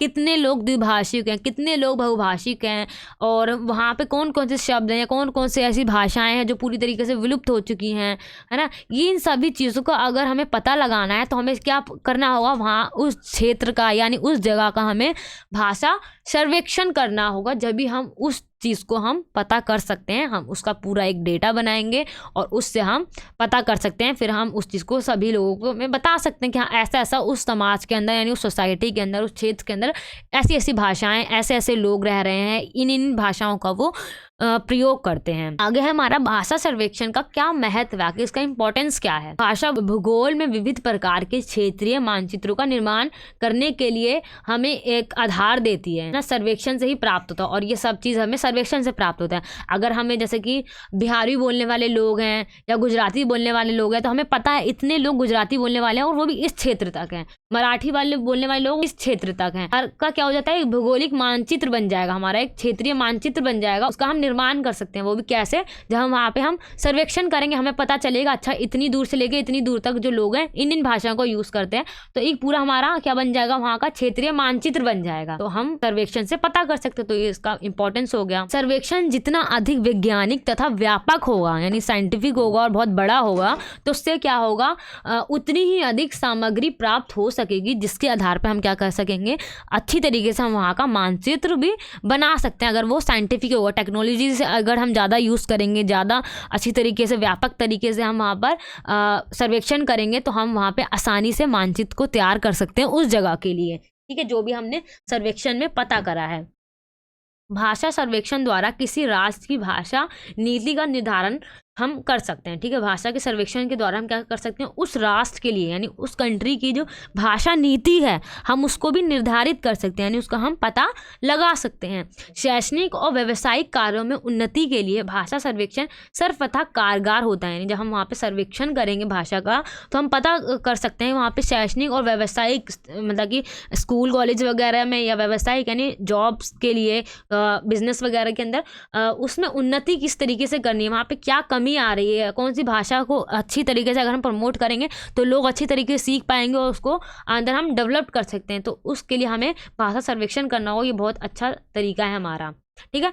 किसी समाज एवं राष्ट्र की भाषाई मानकीकरण की प्रक्रिया भाषा सर्वेक्षण से निर्धारित की जा सकती है, ठीक है। ये सारे इसके पॉइंट्स हो गए हमारे। आगे क्या है हमारा, और भी यहाँ पे पॉइंट्स हैं, ठीक है। आपको इसके अंदर से सभी पॉइंट्स को अच्छी तरीके से पढ़ लेना है।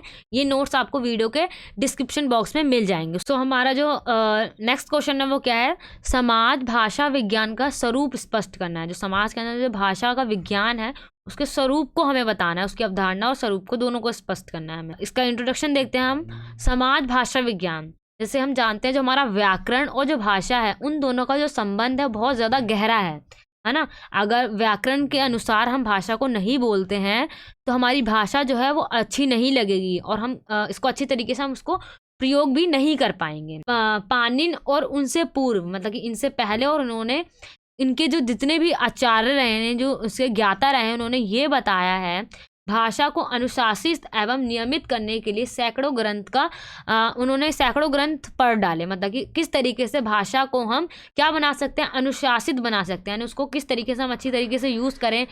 उसके अंदर आ ई कहाँ पे यूज़ होगा, जो जितनी भी मात्राओं को कैसे हमें यूज़ करना है, उसके लिए जो इतने विद्वान रहे हैं हमारे, उन्होंने सैकड़ों ग्रंथ जो हैं पढ़ डाले, लेकिन उन्हें समझ में नहीं आया। लेकिन इनके बाद के जो विद्वान रहे उन्होंने ये बताया कि हम ये देखा कि अगर हम सिर्फ व्याकरण के अकॉर्डिंग ही चलकर अगर हम भाषा का निर्माण करते हैं तो भी क्या होगा, जो हमारी भाषा है वो नियमित बन जाएगी, यानी अनुशासित बन जाएगी। अगर हम उसके कठोर नियमों का पालन करते हैं, जितने भी हमारे व्याकरण के अंदर जो भी नियम बताए जाते हैं, जैसे संज्ञा का, क्रिया का, विशेषण, सर्वनाम हो गए, हमारे अलंकार वगैरह हो गए, उसके अकॉर्डिंग अगर उन नियम को फॉलो करके हम भाषा का निर्माण करते हैं, छंद वगैरह का, तो हमारी जो भाषा है वो नियमित यानी अनुशासित बन जाएगी। भाषा में ह्रास एवं विकास की प्रक्रिया निर्बंध रूप से चलती रहती है, मतलब लगातार चलती रहती है उसकी जो विकास की प्रक्रिया है। 19वीं सदी में शताब्दी में जाकर क्या हुआ, जितने भी हमारे भाषा विज्ञान है उसने उनको क्या नाम दिया, साइंस ऑफ लैंग्वेज या फिलोलॉजी नाम से उसको बताया कि इस नाम से भी हम उसको जान सकते हैं, जो हमारा भाषा विज्ञान शब्द है।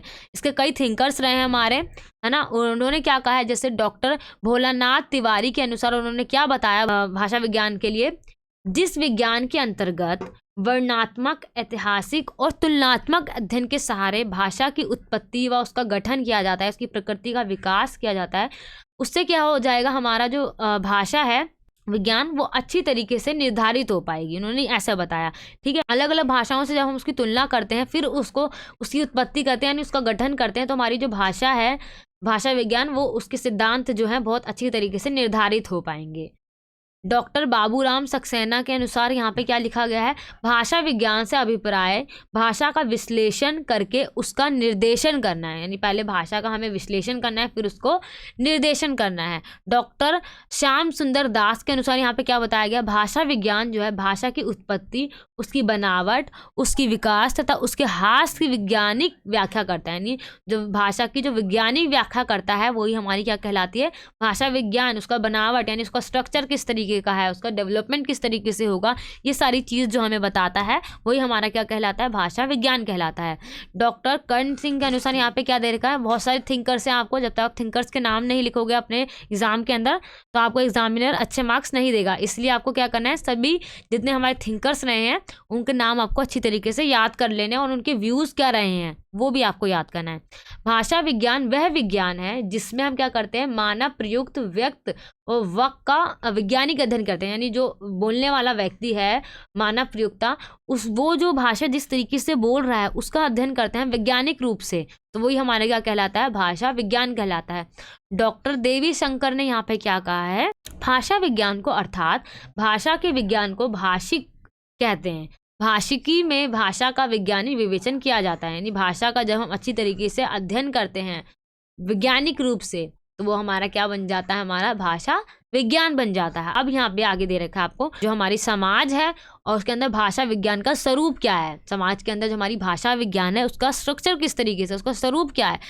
समाज भाषा विज्ञान वह विषय है, ऐसा सब्जेक्ट है जिसके अंदर क्या होता है, भाषा और समाज के परस्पर संबंधों का अध्ययन किया जाता है, यानी जो भाषा और समाज का क्या अंतर संबंध है, जो हमने फर्स्ट क्वेश्चन के अंदर डिस्कस करा था, उनके संबंधों का जब हम अध्ययन करते हैं, ठीक है, उसकी हम जब स्टडी करते हैं उसी को हम क्या कहते हैं, भाषा विज्ञान कहा जाता है। और इसमें ये भी देखा जाता है कि भाषाएं समाज को कैसे प्रभावित करती हैं, जो भी हमारी समाज के अंदर अलग अलग तरीके की भाषाएं बोली जाती हैं हर सोसाइटी के अंदर, वो भाषाएं कैसे सोसाइटी को क्या कर रही हैं, प्रभावित कर रही हैं हर सोसाइटी को, वो भी हम इसके अंदर देखते हैं। समाज जो है हमारा भाषाओं को कैसे प्रभावित करता है ये भी हम देखेंगे, जो हमारा समाज भाषा को कैसे प्रभावित करता है और भाषा कैसे समाज को प्रभावित करता है, दोनों पक्षों को हमें इसके अंदर देखना होता है। एक अध्येता को समाज भाषा विज्ञान के स्वरूप को समझने के लिए, मतलब कि कोई भी जब उसका अध्ययन कर रहा है उसके स्वरूप को अगर वो समझ रहा है तो उसको दो चीज़ों का ज्ञान होना बहुत ज़रूरी है। सबसे पहले भाषा क्या होती है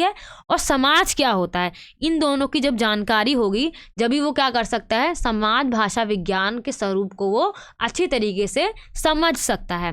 भाषा क्या है, हमारी भाषा व्यवस्था और व्यवहार का ज्ञान है। जो हमने व्यवस्था और व्यवहार पढ़ा था हम अपना, कि व्यवस्था के अंदर हमारा पूरा व्याकरण आ जाता है और व्यवहार के अंदर जब एक इंडिविजुअल व्यक्ति जो है किस तरीके से उन शब्दों उन भाषाओं का उपयोग करा है वो आ जाता है, तो वो हमारी क्या बन जाती है, भाषा विज्ञान बन जाता है। जब हम समाज के अंदर क्या देखते हैं, हमारा समाजशास्त्र में सामाजिक व्यवस्था, यानी समाज के अंदर कौन सी व्यवस्था है उसके बारे में उसका पता लगाते हैं, वो हमारा क्या बन जाता है, समाजशास्त्र। यानी समाज के अंदर जो क्रियाएं, जो प्रोसेस हो रहे हैं, व्यवस्था है, उस चीज़ का जब हम पता लगाते हैं तो हमारा समाजशास्त्र बन जाता है।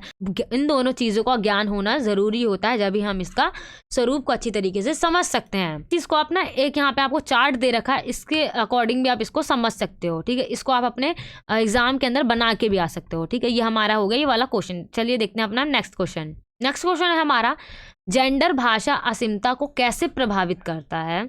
स्त्री वर्ग और पुरुष वर्ग की भाषा के अंतर को हमें अच्छी तरीके से बताना है। भाषाई असीमता और जेंडर एक दूसरे से कैसे प्रभावित होते हैं, ये हमें अच्छी तरीके से उसको उदाहरण के साथ बताना है, ठीक है। आपके अथवा में दे रखे इस टाइप से भी आपका ये क्वेश्चन पूछा जा सकता है, या इस टाइप से भी आपका ये क्वेश्चन पूछा जा सकता है। आपको जो आंसर लिखना है उन दोनों का आंसर सिमिलर ही रहेगा। यहाँ पे हम देख सकते हैं भाषा असीमता, इसका मतलब क्या होता है, असीमता से क्या तात्पर्य है, इसका मतलब क्या है, पहचान तथा भाषा की असीमता से हमें यही तात्पर्य मिलता है, यही पता चलता है कि भाषा बोलने वाले लोगों की हमें पहचान करना है कि कौन किस तरीके की भाषा को बोल रहा है। और जो हमारा जेंडर असीमता है उसके अंदर हम क्या देखते हैं कि आखिर जेंडर यानी उसके जेंडर के हिसाब से कैसे भेदभाव किया जा रहा है। जेंडर के निर्माण में क्या है, भाषा एक बहुत महत्वपूर्ण हमारी भूमिका निभाता है। कैसे, जैसे भाषा का जब निर्माण हुआ था उसी समय से हम कह सकते हैं जेंडर भी निर्मित होने लगे। उन दोनों में जो भेदभाव जो होना आया हमारा, वो भाषा के अकॉर्डिंग ही आया हमारा। कैसे, हम आगे देखते हैं। भाषा किसी भी सत्ता को स्थापित करने और ध्वंस करने में सक्षम है। यानी जो लैंग्वेज है हमारी, अगर उसको कोई सत्ता बनानी है यानी उसको स्थापित करना है तो भी वो इसके लिए बहुत कारगर साबित होगी। अगर उसको ध्वस्त यानी उसको ख़त्म करना है तो भी हमारी उस भाषा के अंदर इतनी क्षमता है कि वो ये कर सकते हैं। दुनिया भर के ग्रंथों को पढ़ने और समझने के बाद हमें क्या पता चलता है कि भाषा बहुत ज़्यादा एक ज़रूरी है, ठीक है। भाषा मनुष्य की क्षमता और शक्ति सीमा सभी को निर्धारित करती है। आखिर एक व्यक्ति के अंदर, एक मनुष्य के अंदर क्या क्षमता है, उसकी शक्ति क्या है, उसकी सीमाएं क्या क्या हैं, उन सभी चीज़ों को कौन बताता है, हमारी जो भाषा है वो उसको अच्छे तरीके से स्पष्ट कर पाती है। स्त्रियों की उपस्थिति की शिक्षा के क्षेत्र में नागण्य रही है। जो हमारी जो भाषा है, पहले शुरू में जैसा हम सभी को पता है कि पहले महिलाएं यानी स्त्रियों को पढ़ने या लिखने नहीं दिया जाता था, क्योंकि हमारा जो समाज है वो पितृसत्तात्मक समाज है, तो वहाँ पे सिर्फ पुरुषों को ही ज़्यादा महत्व दिया जाता था, महिलाओं को महत्व नहीं दिया जाता था। तो शिक्षा के क्षेत्र में भी हमने यही देखा कि जो महिलाएं ज़्यादा शिक्षित नहीं हुआ करती थी, सिर्फ और सिर्फ समाज के अंदर पुरुष ही ज़्यादा शिक्षित हुआ करते थे। इसलिए जो कई सारे ऐसे वर्ड्स हैं यानी कई सारे ऐसे शब्द हैं जो हमारे पुरुष की शक्ति को दर्शाते हैं, ठीक है। पितृसत्तात्मक शक्ति मूलक भाषा के स्थान पर संवेदात्मक भाषा का निर्माण किया। जब लोगों यानी जब स्त्रियों ने शिक्षा लेना प्राप्त कर लिया तो उन्होंने क्या करा, अपनी जो भी पीड़ा है, जो उनकी भावना है, उन्होंने उसको पहले अच्छी तरीके से दर्शाया, लोगों के सामने उसको अभिव्यक्त किया। यानी उसको व्यक्त करने के बाद उन्होंने क्या करा, जो पितृसत्तात्मक जो शक्ति जो चली आ रही है उसके स्थान पर उन्होंने संवेदात्मक भाषा का निर्माण करा, ठीक है। क्योंकि पहले कौन सी भाषा चल रही थी, जो पुरुषों के अकॉर्डिंग चल रही थी, क्योंकि हमारा समाज पितृसत्तात्मक समाज था यानी पुरुष प्रधान समाज था। इसी वजह से जो शब्द थे वो पुरुषों के अकॉर्डिंग हुआ करते थे। लेकिन जब महिलाओं ने शिक्षित होना शुरू करा तो उन्होंने पहले अपनी पीड़ा, दुख, दर्द को बताया, फिर उसके अकॉर्डिंग उन्होंने संवेदात्मक भाषाओं का निर्माण करना शुरू कर दिया। जेंडर किस तरह भाषा को प्रभावित करता है, उसको हम कैसे समझ सकते हैं। जैसे कि यहाँ पे आप अभी का करंट का एग्जाम्पल लेना कि जो हमें भारत के अंदर अभी जो राष्ट्रपति बनी है हमारी, वो एक महिला राष्ट्रपति बनी है ना, पहली बार। तो इससे पहले जब से भारत आज़ाद हुआ है, जब से पहली बार जो राष्ट्रपति महिला पहली बार बनी है, उससे पहले जितने भी राष्ट्रपति बने हैं हमारे वो सभी पुरुष रहे हैं। इसलिए जो एक राष्ट्रपति जो हमारा शब्द है वो क्या है, एक पुरुष के लिए यूज़ होने वाला हमारा शब्द है, हम कह सकते हैं, ठीक है। और इसी वजह से जब हमारी जो राष्ट्रपति बनी तो ये एक बहुत बड़ा चर्चा का विषय बन गया, यानी बहस का विषय बन गया कि आखिर जब एक महिला राष्ट्रपति बनी है तो उसके लिए कौन से शब्द यूज़ करा जाए, क्योंकि जो पति शब्द या राष्ट्रपति जो हमारा शब्द है वो एक पुरुष के लिए यूज़ होता है, ना कि एक महिला के लिए। तो सभी लोग यही सोचने लग गए कि जब महिला राष्ट्रपति बनी है तो अब इसके लिए कौन से नए शब्द हम बना सकते हैं, ठीक है। राष्ट्रपति शब्द को फिर आगे चल कर क्या बोल दिया गया, ये जो शब्द है हमारा राष्ट्रपति, ना ही ये एक पुरुष शब्द है ना ही एक महिला शब्द है, वो क्या है, एक न्यूट्रल मानकर उसको इस्तेमाल करा जाएगा, ठीक है। चाहे वो महिला राष्ट्रपति बने चाहे पुरुष राष्ट्रपति बने, दोनों के लिए ये इक्वल रहेगा, समान रहेगा, ना ही इस पर ज़्यादा पुरुषों का अधिकार है ना ही महिलाओं का, ठीक है। उसको क्या बोल दिया गया, न्यूट्रल मान लिया गया, ठीक है। इस तरीके से हम और भी ऐसे कई सारे ऐसे शब्द हैं जो सिर्फ और सिर्फ ऐसे शब्द होते हैं जो पुरुष को डिनोट करते हैं कि ये सिर्फ और सिर्फ लड़कों के लिए ही यूज़ होगा, लड़कियों के लिए वो यूज़ नहीं हो सकता है, ठीक है। आपने देखा होगा कि जो स्त्रियां हैं, जो महिलाएं हैं, उनके लिए ज़्यादातर आ और ई शब्द लास्ट में जब आ जाता है तो वो शब्द क्या बन जाते हैं, हमारे महिलाओं के लिए बन जाते हैं। जैसे यहाँ पे आप देख सकते हो प्रधानाचार्य, प्रधानाचार्य, संपादक या संपादिका, ठीक है, या आ जोड़ दिया जाएगा या पीछे ई जोड़ दिया जाएगा, ठीक है। जैसे अगर आपने प्रत्यय या उपसर्ग सीखा होगा 12th या 10th क्लास के अंदर तो ये आपको पता होगा, ई शब्द जो लगता है हमारा वो एंड में लगता है, जो जिसको हम प्रत्यय कहते हैं, ठीक है। ऐसे ही नौकर का नौकरानी बना देंगे, सेठ का सेठानी बना देंगे, हवलदार का हवलदारनी बना देंगे, दुकानदार का दुकानदारनी बना देंगे।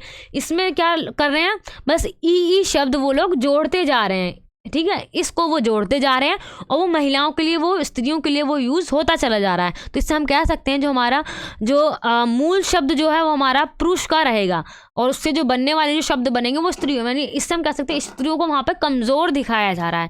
तो जेंडर असीमता है हमारी भाषा को लेकर, उसके अंदर भेदभाव बहुत ज़्यादा देखा जाता है हमारा स्टार्टिंग से ही, ठीक है। व्याकरण स्तर पर उपसर्ग या प्रत्यय का अध्ययन करते हुए इस बात को स्पष्ट रूप से पहचाना जा सकता है कि ई और आ जहाँ पे आ रहा है, या पहले आ रहा है या बाद में आ रहा है, तो उसको हम उपसर्ग और प्रत्यय से हम सीख सकते हैं। हम व्याकरण को हम पढ़ते हैं तो उपसर्ग जो है हमेशा हमारा शब्द के स्टार्टिंग में लगता है, जो भी हमारा वाक्य है, और जो हमारा प्रत्यय है वो एंड में लगता है, ठीक है। ऐसे ही फिर हमारे शब्द बनते हैं। तो इसके अंदर तो मेन हमें यही देखना है कि जो हमारा मूल शब्द रहेगा हमारा, पहले वो पुरुष रहेगा, उसके बाद जो ई लग रहा है, सेठानी बन जो रहा है, हमारा ई जो लग रहा है वो हमारा स्त्रियों के लिए यूज हो रहा है। इसलिए यहाँ पे स्त्री को क्या दिखाया जा रहा है, कमज़ोर दिखाया जा रहा है।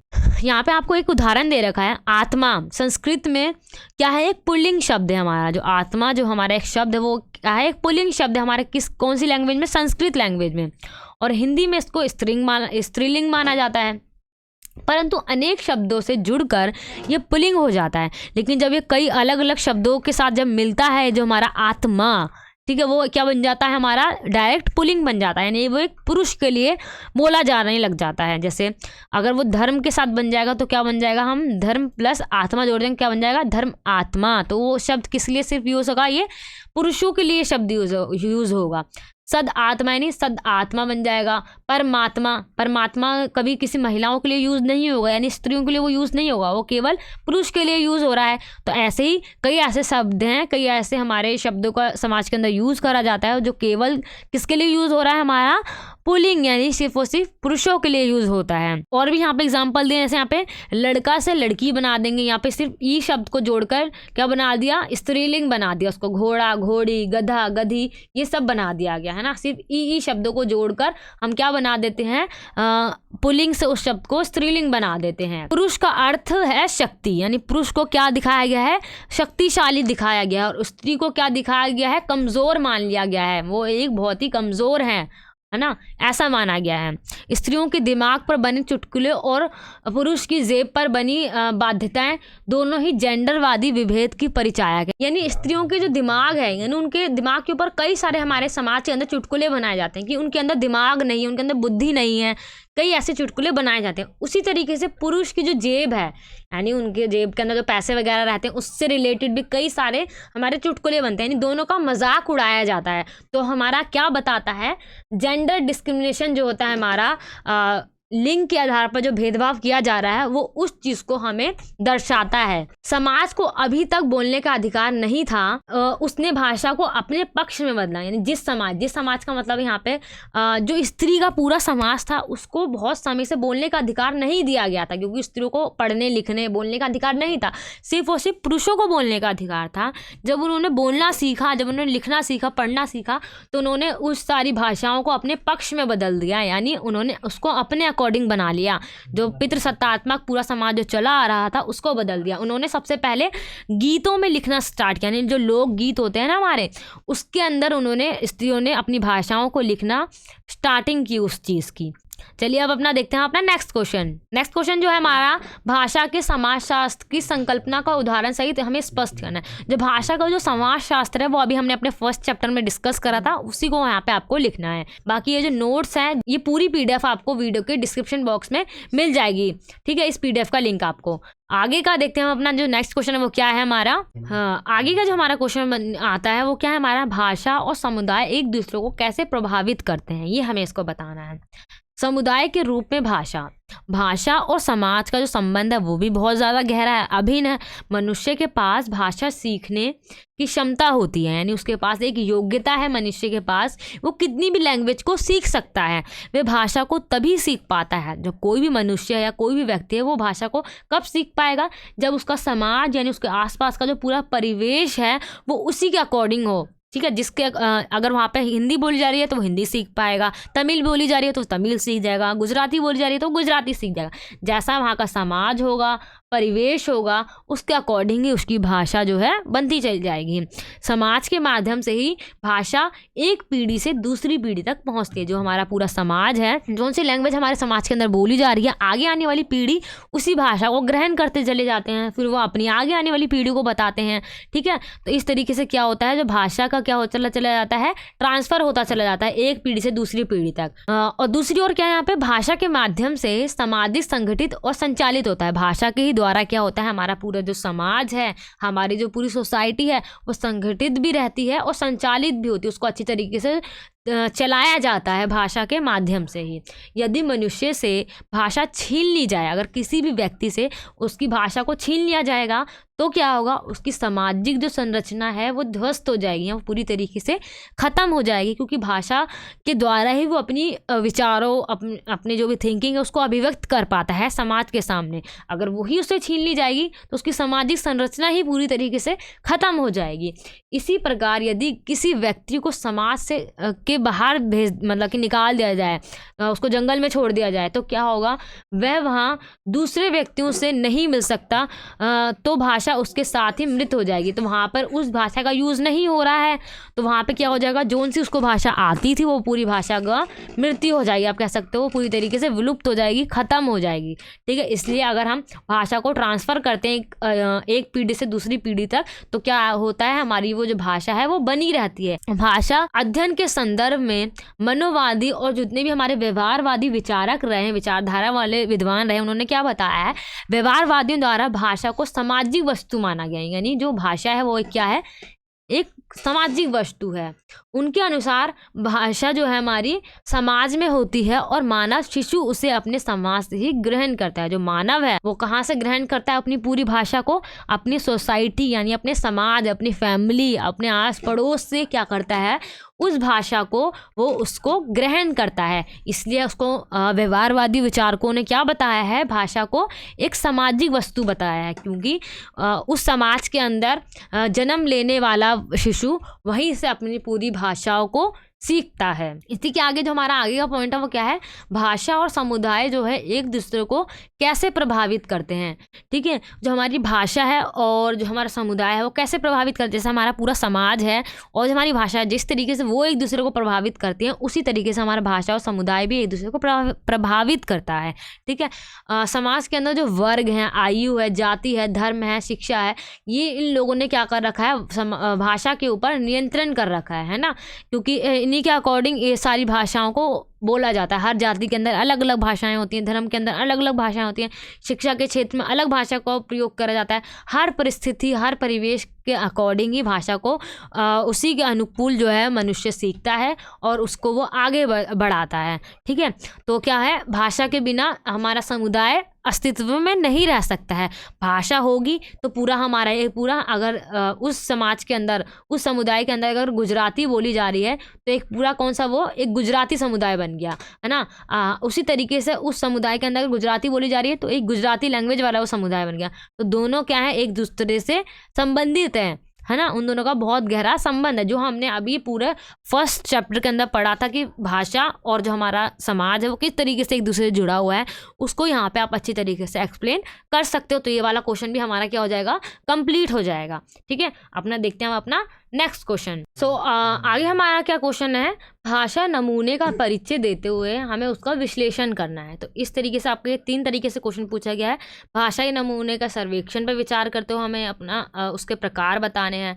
भाषा सर्वेक्षण के विभिन्न नमूने पे हमें विचार करना है। ठीक है, जो हमने सर्वेक्षण वाला भी क्वेश्चन करा था उसी से रिलेटेड ही हमारा पूरा क्वेश्चन है। जैसे हमने पढ़ा था ना कि अगर हम किसी भी क्षेत्र या किसी भी कंट्री के बारे में अगर हमें पता करना है कि वहाँ पे किस टाइप की भाषाओं को बोला जा रहा है, कौन से लोग द्विभाषिक हैं, कौन से लोग बहुभाषिक हैं, इस सब का पता हम कैसे लगा सकते हैं अगर वहाँ पे हम भाषा का सर्वेक्षण करेंगे। इससे हम वहाँ की स्थिति का पता लगा सकते हैं। तो उसका एक हमें नमूना बताना है।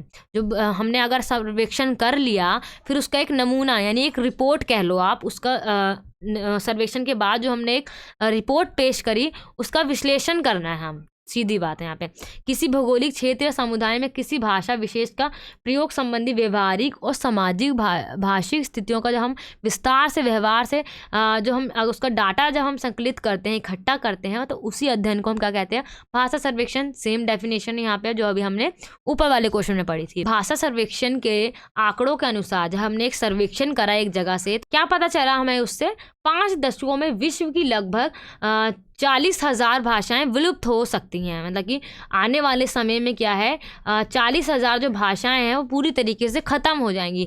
इनमें से क्या है भारत के अंदर जो 400 भाषाएं जो हैं वो विलुप्त होने वाली हैं, ऐसा अनुमान लगाया गया है एक सर्वेक्षण के द्वारा। सर्वेक्षण किया गया, उससे ये पता लगाया गया कि विश्व के अंदर इतनी भाषाएँ विलुप्त होने वाली हैं और जिनमें से जो 400 भाषाएँ हैं, 40,000 में से जो 400 भाषाएँ हैं वो पूरी भारत की भाषाएं जो पूरी तरीके से आगे आने वाले समय में विलुप्त हो जाएंगी, यानी उस पर बहुत बड़ा खतरा है।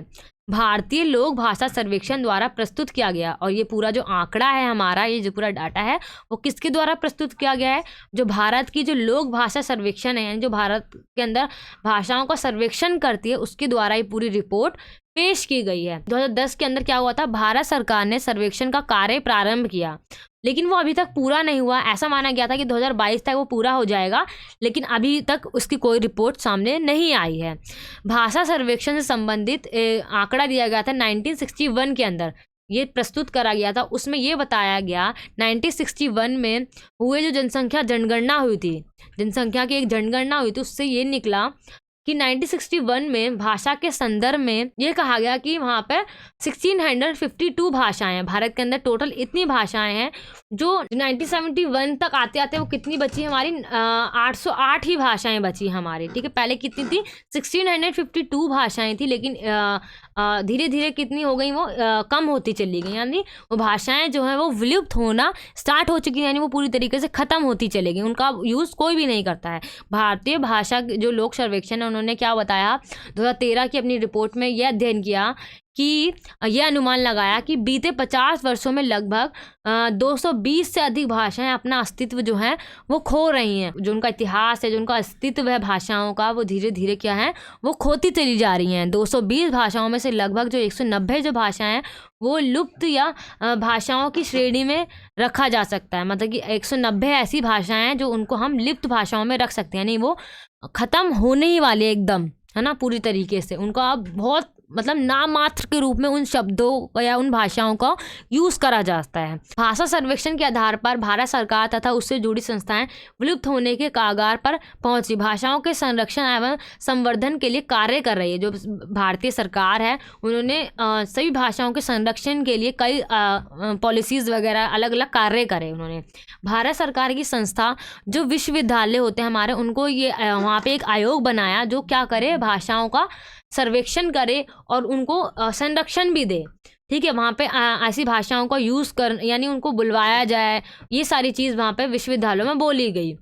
उन विश्वविद्यालयों में जितने भी संकटग्रस्त भाषाएं थी, अध्ययन केंद्र खोला जा रहा है। अब विश्वविद्यालयों के अंदर क्या है, जो भाषाएं ख़त्म होने वाली थी, जो संकट से ग्रस्त जो भाषाएं थी, उनका अध्ययन करने के लिए क्या एक केंद्र खोल दिया गया, कहाँ पर, विश्वविद्यालयों के अंदर, जिससे भारतीय भाषाओं का समग्रता से समझा जा सके, जिससे क्या हो सके उनको बहुत अच्छी तरीके से समझा जा सके और उसको संरक्षण भी मिल सके। केंद्रीय विश्वविद्यालयों ने क्या करा, शिक्षा, रोजगार, जातीय असीमता और नवीन तकनीकों के साथ लुप्त प्रिय भाषाओं को मुख्य धारा से जोड़ने का कार्य प्रारंभ कर दिया। इसलिए विश्वविद्यालयों ने क्या करा, नए नए शब्दकोश का निर्माण करना शुरू करा, व्याकरण का प्रयोग करना शुरू करा, साहित्य की उपलब्धता पर विशेष बल दिया गया, यानी साहित्य लिखे जाएंगे। इस क्षेत्र में कार्य कर रहे हैं कौन, विश्वविद्यालय जो केंद्र सरकार द्वारा संचालित की गई हैं। भाषाई नमूने का विश्लेषण ध्वनि व्यवस्था, व्याकरण, लेख व्यवस्था, नामकरण व्यवस्था आदि के द्वारा प्रस्तुत किया जाता है। यानी जो भाषा का जो नमूना जो पेश करते हैं वो किसके द्वारा हम पेश कर सकते हैं, जो वहाँ का नामकरण होता है उससे भी हम उसको प्रस्तुत कर सकते हैं। ठीक है, जैसे कि हमारे सभी के नेम के पीछे एक सरनेम लगता है, उससे भी हम क्या बता सकते हैं, हम अपना भाषा सर्वेक्षण को हम प्राप्त कर सकते हैं। नामकरण की व्यवस्था के अंतर्गत हम क्या देखते हैं कि व्यक्ति के नाम या जाति, धर्म, प्रदेश आदि के अनुसार उसके नाम के पीछे एक सरनेम लगा होता है, उसका एक चिन्ह बन जाता है वो, जैसे डिसूजा, पांडे, सबकाले, मोरे, यादव, खान, अंसारी आदि, ये क्या बन जाते हैं, उसके उपनाम बन जाते हैं। उसके अकॉर्डिंग हम उसी जाति, वर्ग, इस सब का पता हम लगा सकते हैं। ठीक है, इस आधार पर जाति तथा धर्म का अनुमान हम लगाते हैं। भारत में स्थल और कुल जो है, हमारे जो वंश हैं, उनके नाम के अनुसार ही नामकरण किया जाता है। जो बच्चे का जो नामकरण किया जाता है उसका जो कुल है, उसका जो वंश है, उसी के अकॉर्डिंग होता है। अगर वो अंसारी हैं तो उनके नाम के पीछे हमेशा अंसारी चलता जाएगा, अगर वो यादव है तो यादव लगता चले जाएगा। तो जो उनके उपनाम है, जब बच्चे का नामकरण किया जाता है वो इसी का अकॉर्डिंग किया जाता है। जैसे इलाहाबादी, बनारसी, पठानी, उस्मान, हैदराबादी, हुल्लड़, मुरादाबादी, बिहारी, राजस्थानी आदि। ठीक है, इन जितने भी वंशज हैं, हमारे वंश हैं, उनके नाम के पीछे जो हमारा उपनाम लगता है वो उस वंश के अकॉर्डिंग ही लगता है उनके नामकरण के अंदर। तो ये सब हम सर्वेक्षण में पता लगाते हैं कि वहाँ पे कौन कौन से वर्ग या जाति या कौन कौन से उपनाम वाले लोग वहाँ पर रह रहे हैं। नेक्स्ट क्वेश्चन है हमारा, भाषा के नवीन प्रयोग की हमें 100 उदाहरण विवेचना करनी है। उसका एक उदाहरण से हमें विवेचना करनी है। भाषा के नवीन प्रयोग में क्या आएगा, भाषा का प्रयोग मनुष्य परस्पर विचार विनिमय के लिए करता है। जो भाषा का हम प्रयोग क्यों करते हैं, मनुष्य अपने विचारों को आदान प्रदान करने के लिए हम किसका प्रयोग करते हैं, भाषा का प्रयोग करते हैं। अगर हमें अपनी विचार को अभिव्यक्त करना है, सामने वाले बंदे को समझाना है, तो हम क्या करेंगे, भाषा का प्रयोग करेंगे। और यही भाषा उसके इतिहास और संस्कृति को क्या बना देती है, समृद्ध बना देती है। समृद्ध यानी बहुत बढ़ा देती है। भाषा के संदर्भ में अनेक भारतीय विद्वान भी लंबे समय से चिंतन करते चले आ रहे हैं, जिसमें प्रमुख विद्वान का क्या मत है कि जो भाषा है वो पूरे जगत के अंदर, विश्व के अंदर एक व्यवहार का मूल बनता चला जा रहा है। ठीक है, प्रत्येक भाषा अपने समय और समाज के साथ साथ परंपरा और संस्कृति को प्रस्तुत करती है। जो भाषा है हमारी वो क्या करती है, वो हमारे समाज को भी बताती है, हमारी परंपरा, हमारी संस्कृति को बताती है। ठीक है, अगर कहीं पे जिस तरीके की भाषा बोली जा रही है, पहले तो हम उसकी संस्कृति को पता कर सकते हैं कि अच्छा ये इस संस्कृति का बंदा है, उसकी परंपरा, उसके कल्चर क्या है, उसका समाज, उसकी सोसाइटी किस तरीके की है, वो सब कुछ हम भाषा से पता कर सकते हैं। भाषा एक वैज्ञानिक प्रक्रिया है हमारी, एक कौन सी, एक साइंटिफिक प्रोसेस है हमारा भाषा जो है, जिसका विकास सामाजिक व्यवस्था से होता है। जो समाज के अंदर जो भी व्यवस्था होती हैं उसी के अकॉर्डिंग भाषा का क्या हो जाता है, विकास होता चलता है। भाषा की यह वैज्ञानिक प्रक्रिया भाषा के वैज्ञानिक अध्ययन की मांग करता है। तो अगर हम भाषा का जो वैज्ञानिक प्रक्रिया है, हम उसका जब हम अध्ययन करते हैं तो हमें उसकी वैज्ञानिक अध्ययन करना पड़ता है। भाषा के वैज्ञानिक अध्ययन के अंतर्गत भाषा भूगोल अथवा बोली भूगोल का महत्व होता है। उसके अंदर सबसे ज़रूरी क्या आ जाता है, भूगोल, यानी हर क्षेत्र, हर भूगोल, यानी अलग अलग क्षेत्रों में अलग अलग तरीके की जो भाषा बोली जा रही हैं वो उस विज्ञान के अंदर जुड़ जाती हैं। भाषा भूगोल का आधार ही भाषा सर्वेक्षण होता है, क्योंकि हर क्षेत्र के अंदर अलग तरीके की भाषा, अलग तरीके की लैंग्वेज बोली जा रही है, तो वो हम कैसे कर सकते हैं, सर्वेक्षण से हम उसका पता लगा सकते हैं। इसलिए हमें भाषा सर्वेक्षण, भाषा भूगोल के महत्व को नज़रअंदाज नहीं करना चाहिए। देखा जाए तो दोनों विषय इतने नज़दीक के हैं कि उनके बीच कोई सीमा रेखा खींचना संभव नहीं है। मतलब कि हम भाषा भूगोल और भाषा सर्वेक्षण के अंदर हम कोई भी रेखा नहीं खींच सकते हैं। ठीक है, उसी से हम एक दायरा तय कर पाते हैं, दायरा कि इतने क्षेत्र के अंदर इस भाषा के बोलने वाले लोग रहते हैं। सर्वेक्षण से और भाषा के भूगोल से हम ये सारी चीज़ों का पता लगा पाते हैं। भाषा दो व्यक्तियों के माध्यम विचारों का आदान प्रदान होता है। जो भाषा क्या है हमारी, ये बार बार बात रिपीट हो रही है आपकी, आप इसको डेफिनेशन में लिख सकते हो कि भाषा क्या है हमारी, दो व्यक्तियों या समाज के अंदर अपने विचारों या अपने भावों को व्यक्त यानी उसको आदान प्रदान करने की एक माध्यम है हमारा भाषा। ठीक है। भाषा सर्वेक्षण हेतु कुछ निर्माण बिंदु बनाए गए हैं। वो क्या है?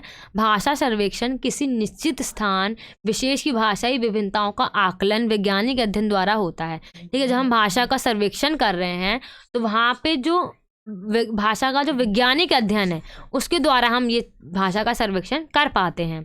भाषा सर्वेक्षण एक वैज्ञानिक और तटस्थ प्रक्रिया है जिसमें सामाजिक राजनीतिक सर्वथा सिद्ध नहीं होनी चाहिए। भाषा सर्वेक्षण के लिए सबसे पहले भाषाई समुदाय के क्षेत्र विशेष को चुना जाता है। सबसे पहले क्या चुना जाएगा? सबसे पहले एक समुदाय को चुना जाएगा। उसके बाद उस क्षेत्र में जाकर हम क्या पता लगा सकते हैं, वहाँ का सर्वेक्षण करेंगे कि वहाँ के लोग किस तरीके की भाषा को प्रयोग कर रहे हैं, है ना। अगर वहाँ हमें बंगाली भाषा का पता लगाना है तो हमें बंगाली क्षेत्र में जाना हो। क्षेत्र विशेष का चयन जो है, हम जैसे हमें ऊपर बताया गया था कि हमें भूगोल के आधार पर करना है कि इतने से इतने क्षेत्र में कर यहाँ ऐसे लोग रहते हैं, तो वहाँ पे हमें जाकर वहाँ पे चयन करेंगे। फिर वहाँ का हम भौगोलिक पता लगाएंगे कि वहाँ पे कौन कौन से क्षेत्रों में कितने दायरे में कौन कौन सी भाषाओं का प्रयोग हो रहा है। हम ये सारी चीज़ें वहाँ पर जाकर पता करेंगे। भाषा भूगोल का सीधा संबंध भाषा सर्वेक्षण की प्रक्रिया से है। ठीक है, भाषा सर्वेक्षण से प्राप्त सामग्री और तथ्यों के आधार पर हम किसी भाषा के ऐतिहासिक विकास को भी हम पता कर सकते हैं। अगर हम वहाँ पे हम जब सर्वेक्षण कर रहे हैं तो हमें ये भी पता चलेगा कि वहाँ की जो ऐतिहासिक विकास है, ठीक है, उसके जो हिस्टोरिकल जो डेवलपमेंट हुआ है भाषा के अंदर, उसको भी हम अच्छी तरीके से सर्वेक्षण के द्वारा, वहाँ के भाषा भूगोल के द्वारा भी हम समझ सकते हैं। तो इस तरीके से वाला क्वेश्चन भी हमारा कंप्लीट होता है। ठीक, अब अपना हम लास्ट क्वेश्चन देखते हैं कि जो हमारे शॉर्ट नोट्स जो होते हैं वो किस तरीके से आपसे पूछे जा सकते हैं। इसमें का जो हमारा नेक्स्ट क्वेश्चन है वो हमारा किन्हीं दो पर हमें टिप्पणी करनी है, यानी हमें इसके शॉर्ट नोट्स में इसके आंसर देने हैं। आपका इस तरीके से ये दोनों क्वेश्चन पूछे जा सकते हैं। पिजन व क्रियोल के में हमें बताना है ये क्या होता है, और एसएमएस की जो भाषा होती है वो किस तरीके की हो सकती है।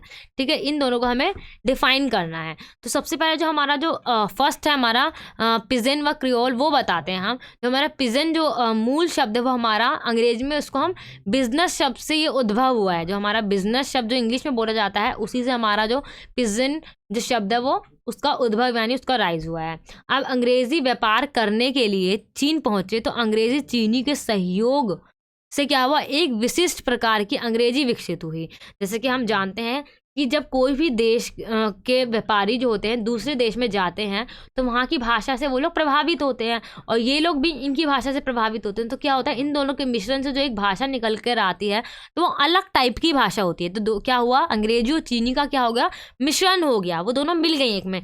तो वही जो बिजनेस शब्द था वो क्या बन गया, पिजन बन गया दोनों के मिलने से।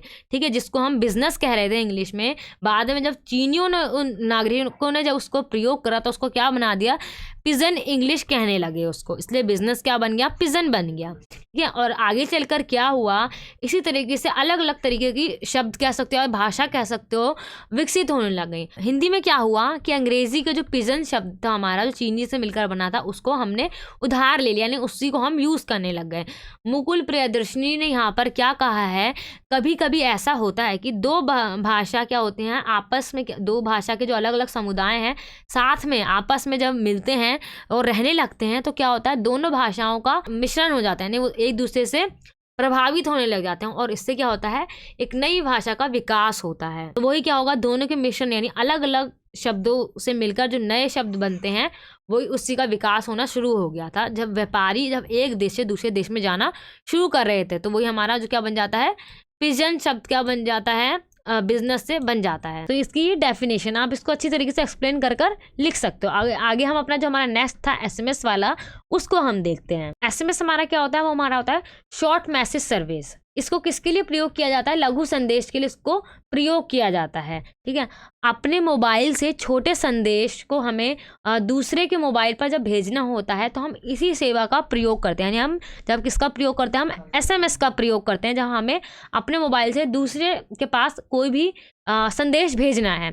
सभी मोबाइल कंपनियों ने क्या करा, ये सेवा अपने ग्राहकों को प्रदान करी। ठीक है, मोबाइल के चलन के साथ हिंदी एसएमएस जो थी हमारी उसका चलन भी बहुत तेजी से बढ़ना शुरू हुआ। हिंदी में क्या हुआ, हिंदी में मज़ेदार एसएमएस एक जगह से दूसरी जगह में फॉरवर्ड होना स्टार्ट हो गया। जब एसएमएस का जो क्रेज़ है वो बढ़ने लगा, उसके अंदर आपके चुटकुले वगैरह देखे गए, ठीक है, अलग अलग कविताएं देखी गई हिंदी के अंदर। तो आप देख सकते हो कि जो एसएमएस के द्वारा क्या हुआ कि जो बहुत तेज़ी से जो हिंदी का भी बहुत विकास हुआ मैसेज के द्वारा, क्योंकि SMS में क्या होता है, अगर आपके पास कोई चुटकुला आया है, अगर आपको अच्छा लगता है तो आप आगे उसको फॉरवर्ड कर देते हो अपने फ्रेंड को, फिर वो आगे फॉरवर्ड कर देता है। इससे क्या होता है कि वो एक जगह से दूसरी जगह में बहुत तेज़ी से फैलता चला जाता है। पूरे देश या पूरे विश्व के अंदर अगर बहुत अच्छा है तो बहुत जल्दी तेज़ी से वो एक जगह से दूसरी जगह में फैलना शुरू हो जाता है।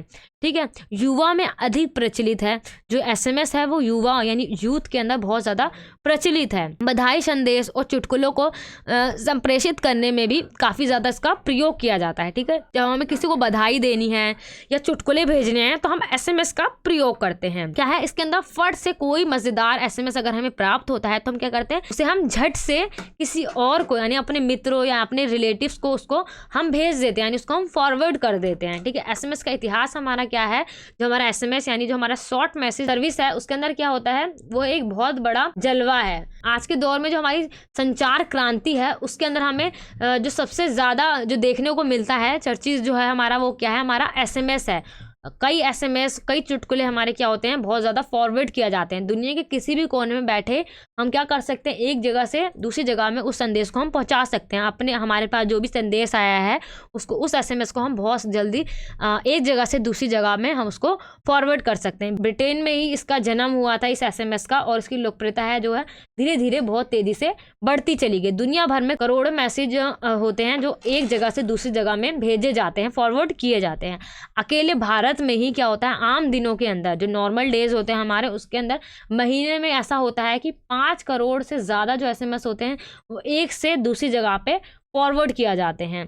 ठीक है, और लेकिन जो हमारे खास दिन होते हैं, जैसे किसी दिन कोई त्योहार है तो उसके अंदर क्या होगा, उसके अंदर 400% जो है बढ़ जाती है। दुनिया का पहला जो हमारा कमर्शियल जो SMS था वो 3 दिसंबर 1992 को ब्रिटेन के जो हमारा नील पापवर्थ था उसके अंदर इसको वोडाफोन की जो नेटवर्क के अंदर उसको भेजा गया था पहली बार 3 दिसंबर 1992 के अंदर ब्रिटेन के अंदर।